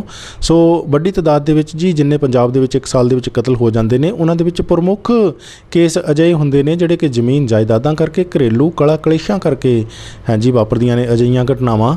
ਸੋ ਜਿਹੜੇ ਬਜ਼ੁਰਗਾਂ ਨੇ ਕਿਰਤ ਕਮਾਈ ਕਰਕੇ ਆਪਣੀਆਂ ਜ਼ਮੀਨਾਂ ਜਾਇਦਾਦਾਂ ਬਣਾਈਆਂ ਹੁੰਦੀਆਂ ਨੇ, ਜਦੋਂ ਉਹਨਾਂ ਦੇ ਸਾਹਮਣੇ ਉਹਨਾਂ ਦੀ ਔਲਾਦ ਉਹਨਾਂ ਦੇ ਮਨਪਸੰਦ ਤਰੀਕੇ ਦੇ ਨਾਲ ਨਹੀਂ ਵਿਵਹਾਰ ਕਰਦੀ ਹੈ, ਨਹੀਂ ਵਿਚਰਦੀ ਹੈ, ਨਹੀਂ ਕੰਮਕਾਰ ਕਰਦੀ ਹੈ, ਨਹੀਂ ਉਹਨਾਂ ਦੀਆਂ ਆਸਾਂ 'ਤੇ ਖਰੀ ਉਤਰਦੀ ਹੈ, ਅਤੇ ਫਿਰ ਮਾਪੇ ਇੱਕ ਤਰੀਕੇ ਦੇ ਨਾਲ ਉਹਨਾਂ ਦੇ ਨਾਲ ਇਹ ਜਾਇਦਾਦ ਜ਼ਮੀਨ ਜਿਹੜੀ ਉਹਨਾਂ ਨੇ ਆਪਣੀ ਮਿਹਨਤ ਦੇ ਨਾਲ ਬਣਾਈ ਹੁੰਦੀ ਹੈ ਉਹਦਾ ਕਹਿ ਲਓ ਕਿ ਡਰਾਵਾ ਇਹ ਬਣਾਉਣ ਦੀ ਕੋਸ਼ਿਸ਼ ਕਰਦੇ ਆ, ਜਿਸ ਨੂੰ ਤੁਸੀਂ ਕਹਿ ਰਹੇ ਹੋ ਕਿ ਵੱਖ-ਵੱਖ ਸਮੱਸਿਆਵਾਂ ਨੂੰ ਜਨਮ ਦਿੰਦੀ ਹੈ ਜੀ। ਗੱਲ ਇਹ ਆ ਕਿ ਜੀ ਦੇਖਿਆ ਜਾਵੇ ਤਾਂ ਇਹਦੇ ਵਿੱਚ ਮਤਲਬ ਕਿ ਹਰ ਪਹਿਲੂ ਦੇ ਮਤਲਬ ਦੇ ਕਈ ਕਾਰਨ ਹੁੰਦੇ ਆ। ਸੋ ਗੱਲ ਇਹ ਆ ਕਿ ਇੱਥੋਂ ਵੱਖੋ ਵੱਖਰੇ ਪਰਿਵਾਰਾਂ ਦੀਆਂ ਵੱਖੋ ਵੱਖਰੀਆਂ ਸਮੱਸਿਆਵਾਂ ਜਿਹੜੀਆਂ ਹੁੰਦੀਆਂ। ਜੇ ਦੇਖਿਆ ਜਾਵੇ ਕਿ ਜਾਇਦਾਦ ਦੀ ਹੈਂਕੜ ਦੇ ਵਿੱਚ ਵੀ ਕਈ ਇੱਦਾਂ ਦੇ ਪਰਿਵਾਰ ਆ ਕਿ ਉਹਨਾਂ ਦੇ ਧੀਆਂ ਪੁੱਤ ਵੀ ਬਜ਼ੁਰਗ ਹੋ ਜਾਂਦੇ ਆ, ਅੱਗੋਂ ਤੱਕ ਜਿਹੜੀ ਉਹ ਜਾਇਦਾਦ ਵੰਡੀ ਨਹੀਂ ਜਾਂਦੀ। ਅਤੇ ਅੱਜ ਜੋ ਸਮਾਂ ਆ ਗਿਆ ਕਿ ਜਿਹੜੀ ਸਾਂਝੇ ਖਾਤੇ, ਸਾਂਝੀ ਜਾਇਦਾਦ ਆ, ਉਹ ਪੀੜ੍ਹੀ ਦਰ ਪੀੜ੍ਹੀ ਅਜੇ ਤੱਕ ਵੀ ਉਸੇ ਤਰ੍ਹਾਂ ਹੀ ਤੁਰੀ ਆਉਂਦੀ ਸਾਂਝੀ। ਅਤੇ ਹੁਣ ਜਿਹੜਾ ਇੱਥੋਂ ਤੱਕ ਨੌਬਤ ਆ ਗਈ ਆ ਕਿ ਇੱਥੋਂ ਤੱਕ ਵੱਧ ਜਾਣ ਕਰਕੇ ਤਕਸੀਮਾਂ ਹੋਣੀਆਂ ਔਖੀਆਂ ਹੋ ਗਈਆਂ, ਵੰਡ ਕਰਨੀ ਜ਼ਮੀਨ ਦੀ ਔਖੀ ਹੋ ਗਈ ਆ। ਕਿਉਂਕਿ ਅੱਜ ਤੋਂ ਜੇ 40-50 ਸਾਲ ਪਹਿਲਾਂ ਦੀ ਗੱਲ ਕਰੀਏ ਅਤੇ ਅੱਜ ਦੇ ਸਮੇਂ ਦੇ ਵਿੱਚ ਹਰ ਤਰ੍ਹਾਂ ਦਾ ਜਿਹੜਾ ਆ ਉਹ ਅੱਗੇ ਨਾਲੋਂ ਬਦਲਾਵ ਆ ਚੁੱਕਾ। ਸੋ ਪਹਿਲਾਂ ਜਿਹੜੇ ਲੋਕ ਚਾਹੁੰਦੇ ਸੀਗੇ ਸਾਡੀ ਜ਼ਮੀਨ ਜਿਹੜੀ ਆ ਕਿਸੇ ਉਜਾੜੇ ਵਾਲੇ ਥਾਂ ਨਾ ਹੋਵੇ, ਅਤੇ ਅੱਜ ਉਹ ਚਾਹੁੰਦੇ ਆ ਕਿ ਸਾਡੀ ਜ਼ਮੀਨ ਉੱਥੇ ਹੋਣੀ ਚਾਹੀਦੀ ਹੈ ਜਿੱਥੇ ਸਾਨੂੰ ਆਉਣ ਜਾਣ ਦੀ ਸਹੂਲਤ ਵੀ ਹੋਵੇ। ਸੋ ਇੱਦਾਂ ਦੇ ਵਿਚਾਰਾਂ ਦਾ ਵਖਰੇਵਾਂ, ਸੋ ਆਪਸੀ ਮਤਭੇਦ ਹੋਣ ਦਾ ਜਿਹੜਾ ਕਾਰਨ ਆ ਉਹ ਜ਼ਮੀਨੀ ਜਾਇਦਾਦ ਦੀ ਹੀ ਗੱਲ ਸਾਡੀ ਮੇਨ ਹੁੰਦੀ ਆ। ਸੋ ਗੱਲ ਆ ਕਿ ਮਾਪਿਆਂ ਦੀ ਅਤੇ ਇਹ ਸਿਆਣਪ ਸਮਝਦੇ ਹਾਂ ਕਿ ਉਹ ਬੱਚੇ ਨੂੰ ਉਸ ਪ੍ਰਕਿਰਿਆ ਵਿੱਚ ਦੀ ਨਿਕਲਣ ਦੇਣ, ਉਹਨੂੰ ਜ਼ਿੰਮੇਵਾਰੀਆਂ ਹੌਲੀ ਹੌਲੀ ਸੌਂਪੀਆਂ ਜਾਣ, ਉਹਨੂੰ ਸਮਝਾਇਆ ਜਾਵੇ ਖਰਚਾ ਕਿਵੇਂ ਕਰਨਾ, ਆਮਦਨ ਮਿਹਨਤ ਕਿੱਦਾਂ ਕਰਨੀ ਆ। ਜੇ ਉਹ ਕਮਾਈ ਕਰਦਾ ਤਾਂ ਉਹਨੂੰ ਇੰਨੀ ਕੁ ਆਗਿਆ ਹੋਣੀ ਚਾਹੀਦੀ ਆ ਕਿ ਤੂੰ ਆਹ ਜਿਹੜਾ ਕੰਮ ਜ਼ਿੰਮੇਵਾਰੀ ਸੌਂਪੋ ਵੀ ਖਰਚਣ ਦਾ ਔਰ ਪੈਸੇ ਧੇਲੇ ਦਾ ਜਿਹੜਾ ਹਿਸਾਬ ਕਿਤਾਬ ਆ ਉਹ ਕਿਵੇਂ ਰੱਖਣਾ, ਕਿੱਦਾਂ ਲੈਣ ਦੇਣ ਕਰਨਾ। ਹੌਲੀ ਹੌਲੀ ਜਦੋਂ ਅਸੀਂ ਕਿਸੇ ਸਿਰ ਜ਼ਿੰਮੇਵਾਰੀ ਪਾਵਾਂਗੇ ਉਹਨੂੰ ਵੀ ਅਹਿਸਾਸ ਹੋਏਗਾ। ਜਦੋਂ ਅਸੀਂ ਇੱਕ ਆਪਣਾ ਪੁੱਤ ਵਿਆਹ ਲੈਂਦੇ ਹਾਂ ਉਹ ਵੀ ਗਾਂ ਅੱਗੇ ਆਪਣੀ ਔਲਾਦ ਦਾ ਹੋ ਜਾਂਦਾ ਬਾਪ ਬਣਦਾ, ਅਤੇ ਬਾਪ ਦੀਆਂ ਜ਼ਿੰਮੇਵਾਰੀਆਂ ਵੀ ਓਨੀਆਂ ਹੁੰਦੀਆਂ, ਬੱਚਿਆਂ ਦੀਆਂ ਵੀ ਰੀਝਾਂ ਵੀ ਓਨੀਆਂ ਹੁੰਦੀਆਂ ਜਿੰਨੀਆਂ ਕਿ ਗਾਂ ਮਾਪਿਆਂ ਸਾਡੀਆਂ ਦੀਆਂ ਸੀ।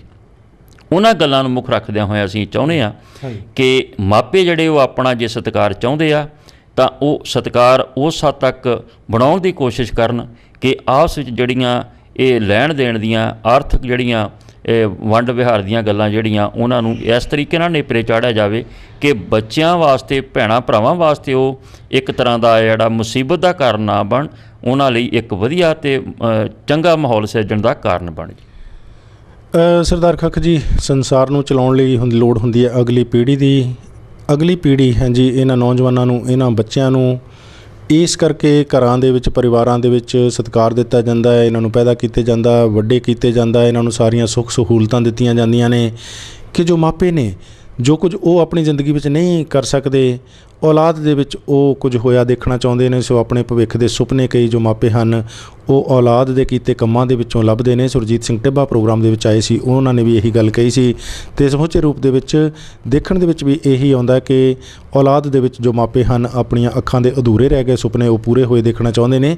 ਪਰ ਕੁਦਰਤੀ ਤੌਰ 'ਤੇ ਆ ਫਿਰ ਕਿ ਜਦੋਂ ਔਲਾਦ ਹਾਂਜੀ ਕਹਿਣੇਕਾਰ ਨਹੀਂ ਹੋਏਗੀ, ਉਹਨਾਂ ਦੇ ਕਹੇ ਅਨੁਸਾਰ ਨਹੀਂ ਚੱਲੇਗੀ ਅਤੇ ਫਿਰ ਉਹਨਾਂ ਨੂੰ ਆਪਣੇ ਸੁਪਨੇ ਟੁੱਟਦੇ ਲੱਗਦੇ ਆ, ਜਿਸ ਕਰਕੇ ਵਖਰੇਵਾਂ ਵੱਧਦਾ। ਇਹਦੇ 'ਚ ਕੋਈ ਸ਼ੱਕ ਨਹੀਂ ਜੀ। ਜ਼ਰੂਰੀ ਨਹੀਂ ਕਿ ਸਾਰੇ ਬਜ਼ੁਰਗ ਇੱਕ ਸੋਚਦੇ ਹੋਣ ਕਿ ਉਹ ਆਪਣੀ ਜਾਇਦਾਦ ਦੀ ਬਦੌਲਤੀ ਇੱਥੋਂ ਇਹ ਕਲੇਸ਼ ਮਤਲਬ ਸੇੜਦੇ ਹੋਣ। ਬਹੁਤ ਸਿਆਣੇ ਬਜ਼ੁਰਗ ਵੀ ਹੁੰਦੇ ਆ ਜਿਨ੍ਹਾਂ ਨੇ ਆਪਣੀ ਜ਼ਿੰਦਗੀ ਦੇ ਵਿੱਚ ਬੜੇ ਤਜਰਬੇ ਹਾਸਲ ਕੀਤੇ ਹੁੰਦੇ ਆ ਔਰ ਇੰਨਾ ਕੁਝ ਉਹ ਸੋਚ ਸਮਝਣ ਤੋਂ ਬਾਅਦ ਉਹ ਆਪਣੇ ਧੀਆਂ ਪੁੱਤਾਂ ਨੂੰ ਵੀ ਇਹੋ ਜਿਹੀ ਨਸੀਹਤ ਦੇਣੀ ਚਾਹੁੰਦੇ ਆ ਕਿ ਜਿਹਦੇ ਨਾਲ ਉਹ ਚਾਹੁੰਦੇ ਆ ਕਿ ਸਾਡੇ ਬੱਚੇ ਜਿਹੜੇ ਆ ਕਿਸੇ ਗੱਲੋਂ ਧੋਖਾ ਨਾ ਖਾ ਲੈਣ, ਵਧੀਆ ਜਿਹੜਾ ਜੀਵਨ ਬਤੀਤ ਕਰਨਗਾ, ਅੱਗੋਂ ਔਲਾਦ ਨੂੰ ਵੀ ਚੰਗੇ ਅਤੇ ਵਧੀਆ ਜਿਹੜੀ ਅਗਵਾਈ ਦੇਣ। ਸੋ ਇਹ ਗੱਲ ਹੈ ਕਿ ਹਰ ਇੱਕ ਤਰ੍ਹਾਂ ਦਾ ਮੈਂ ਸਮਝਦਾ ਕਿ ਸੋਚਦਾ ਨੌਜਵਾਨ ਵੀ ਹੋਏਗਾ ਅਤੇ ਬਜ਼ੁਰਗ ਵੀ ਹੋਏਗਾ, ਕਿਉਂਕਿ ਅਸੀਂ ਜੇ ਇੱਕ ਗੱਲ ਨੂੰ ਲੈ ਕੇ ਤੁਰੀਏ ਕਿ ਬਜ਼ੁਰਗ ਜਿਹੜੀ ਆ ਜਾਇਦਾਦ ਦੀ ਕਰਕੇ ਹੈਂਕੜ ਵਿਖਾਉਂਦੇ ਆ, ਨਹੀਂ, ਐਸੀ ਗੱਲ ਨਹੀਂ। ਬਹੁਤ ਸਿਆਣੇ ਬਜ਼ੁਰਗ ਵੀ ਹੁੰਦੇ ਆ ਅਤੇ ਇੱਦਾਂ ਦੇ ਬਜ਼ੁਰਗ ਵੀ ਹੁੰਦੇ ਜਿਵੇਂ ਤੁਸੀਂ ਜ਼ਿਕਰ ਕੀਤਾ ਕਿ ਉਹ ਜਿਵੇਂ ਬਚਪਨ ਦੇ ਵਿੱਚ ਸੀਗੇ, ਬਚਪਨਾਪਣ ਉਹੀ ਬਜ਼ੁਰਗ ਅਵਸਥਾ ਤੱਕ ਅਖੀਰ ਤੱਕ ਨਿਭਦਾ, ਉਹਨਾਂ ਦੀ ਕੋਈ ਵਧੀਆ ਸਾਰਥਕ ਸੋਚ ਨਹੀਂ ਹੁੰਦੀ ਅਤੇ ਉਹ ਜਿਹੜੀ ਸੋਚ ਜਿਹੜੀ ਉਹਨਾਂ ਦੇ ਪਰਿਵਾਰ ਨੂੰ ਕੋਈ ਅਗਵਾਈ ਨਹੀਂ ਦੇ ਸਕਦੀ। ਸੋ ਹਰ ਇਸ ਦੁਨੀਆ ਦੇ ਵਿੱਚ ਹਰ ਤਰ੍ਹਾਂ ਦਾ ਜਿਹੜਾ ਹਰ ਸੋਚ ਦਾ ਜਿਹੜਾ ਆ ਉਹ ਆਪਣਾ ਇਨਸਾਨ ਹੈਗਾ, ਚਾਹੇ ਉਹ ਜਵਾਨੀ ਦੇ ਰੂਪ ਦੇ ਵਿੱਚ ਅੱਗੇ ਧੀਆਂ ਪੁੱਤਾਂ ਦੇ ਰੂਪ 'ਚ ਆਉਂਦਾ, ਚਾਹੇ ਬਜ਼ੁਰਗਾਂ ਦੇ ਵਿੱਚ ਆਉਂਦਾ। ਸੋ ਗੱਲ ਇਹ ਆ ਕਿ ਜੇ ਬੱਚੇ ਸੁਹਿਰਦ ਆ ਤਾਂ ਉਹਨਾਂ ਨੂੰ ਆਪਣੇ ਬਜ਼ੁਰਗਾਂ ਨੂੰ ਨਾਲ ਲੈ ਕੇ ਇੱਕ ਸੁਰ ਬਣਾਉਣ ਦੀ ਕੋਸ਼ਿਸ਼ ਕਰਨੀ ਚਾਹੀਦੀ ਆ, ਅਤੇ ਜੇ ਬਜ਼ੁਰਗ ਸਿਆਣੇ ਆ ਅਤੇ ਬੱਚਿਆਂ ਨੂੰ ਪ੍ਰੇਰਨ ਦੀ ਕੋਸ਼ਿਸ਼ ਕਰਨੀ ਚਾਹੀਦੀ ਆ, ਤਾਂ ਹੀ ਜਿਹੜੇ ਪਰਿਵਾਰਕ ਜਿਹੜੇ ਮਸਲੇ ਹੱਲ ਹੁੰਦੇ ਆ ਅਤੇ ਇੱਕ ਵਧੀਆ ਅਤੇ ਸਾਰਥਕ ਜੀਵਨ ਜਿਹੜਾ ਜਿਉਆ ਜਾ ਸਕਦਾ ਹੈ।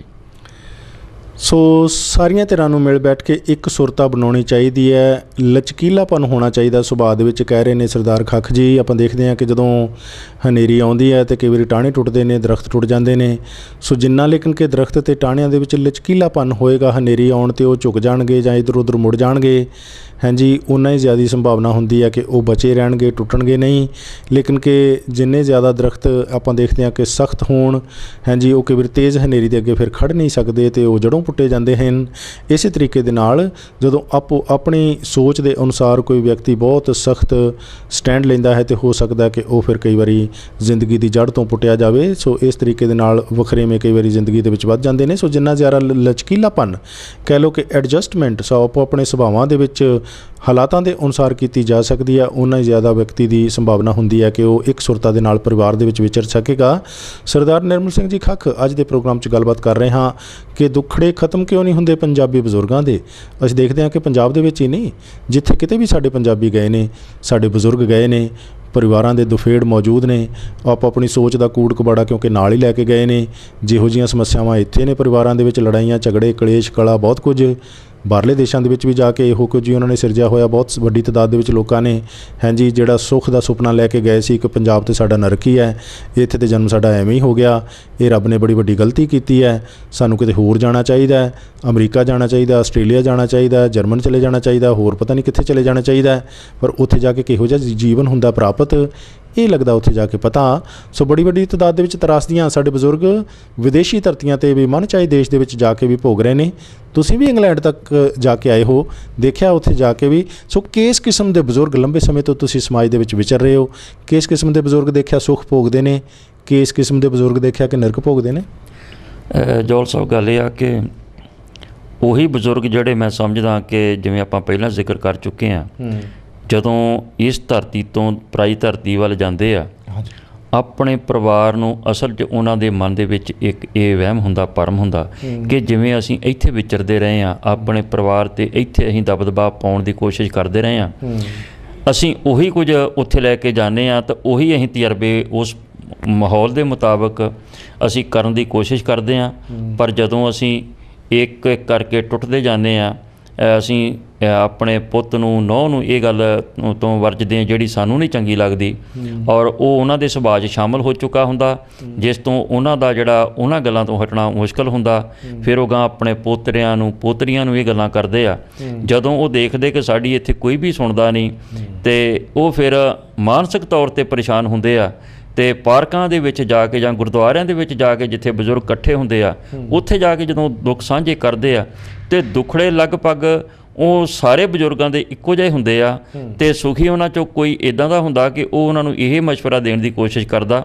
ਸਮਾਂ ਅਤੇ ਪਰਿਸਥਿਤੀਆਂ ਨੂੰ ਦੇਖਣ ਦੀ ਲੋੜ ਆ ਕਿ ਜੇ ਅਸੀਂ ਇੱਥੇ ਆਣ ਕੇ ਵੀ ਪੰਜਾਬ ਵਾਲੀ ਹੈਂਕੜਬਾਜ਼ੀ ਰੱਖੀ ਤਾਂ ਹਾਲ ਸਾਡੇ ਇਹੀ ਹੋਣੇ ਆ। ਅਤੇ ਜੇ ਅਸੀਂ ਇਹਨਾਂ ਪਰਿਵਾਰਾਂ ਦੇ, ਇਹਨਾਂ ਦੀਆਂ ਮਜਬੂਰੀਆਂ ਨੂੰ ਦੇਖਦਿਆਂ ਹੋਇਆਂ ਜਾਂ ਇੱਧਰ ਦੇ ਮਾਹੌਲ ਨੂੰ ਸਮਝਦਿਆਂ ਹੋਇਆਂ ਅਸੀਂ ਇਹਨਾਂ ਵਰਗੀ ਜ਼ਿੰਦਗੀ ਜਿਉਣ ਦੀ ਕੋਸ਼ਿਸ਼ ਕਰੀਏ, ਅਤੇ ਹੋ ਸਕਦਾ ਕਿ ਸਾਡਾ ਜੀਵਨ ਵੀ ਵਧੀਆ, ਅਸੀਂ ਜਿਹੋ ਜਿਹਾ ਮਤਲਬ ਸੁਪਨਾ ਉਲੀਕਿਆ ਸੀ ਕਿ ਅਸੀਂ ਵਧੀਆ ਅਤੇ ਸੁਪਨਮਈ ਧਰਤੀ 'ਤੇ ਜਿਹੜਾ ਇੱਕ ਸਵਰਗ ਕਿਹਾ ਜਾ ਸਕਦਾ, ਅਸੀਂ ਉਸ ਨੂੰ ਹੰਡਾਉਣ ਜਾਣਾ। ਅਤੇ ਹੰਡਾਇਆ ਤਾਂ ਹੀ ਜਾ ਸਕਦਾ ਜੇ ਸਾਡਾ ਮਨ ਖੁਸ਼ ਹੋਏਗਾ, ਸਾਡਾ ਚੌਗਿਰਦਾ ਵਧੀਆ ਹੋਏਗਾ। ਚੌਗਿਰਦਾ ਤਾਂ ਬੇਸ਼ੱਕ ਵਧੀਆ ਉੱਥੇ, ਪਰ ਜਦੋਂ ਮਨ ਵਧੀਆ ਨਹੀਂ, ਵਿਚਾਰ ਵਧੀਆ ਨਹੀਂ, ਉਦੋਂ ਫਿਰ ਸਾਡੇ ਲਈ ਉਹੀ ਇੱਕ ਨਰਕ ਦਾ ਘਰ ਬਣ ਜਾਂਦਾ। ਅਤੇ ਨਰਕ ਉਦੋਂ ਹੀ ਸਾਡਾ ਦੂਰ ਹੋਏਗਾ ਜਦੋਂ ਸਾਡੇ ਮਨ ਦੇ ਵਿੱਚ ਜਿਹੜੇ ਵਿਚਾਰ ਵਧੀਆ ਅਤੇ ਸਾਰਥਕ ਹੋਣਗੇ। ਸੋ ਚਾਹੇ ਉਹ ਬਜ਼ੁਰਗ ਹੋਣ ਅਤੇ ਚਾਹੇ ਉਹਨਾਂ ਦੇ ਧੀਆਂ ਪੁੱਤ ਹੋਣ, ਇਹ ਸਾਰਿਆਂ ਲਈ ਇੱਕੋ ਜਿਹੀ ਗੱਲ ਹੈ।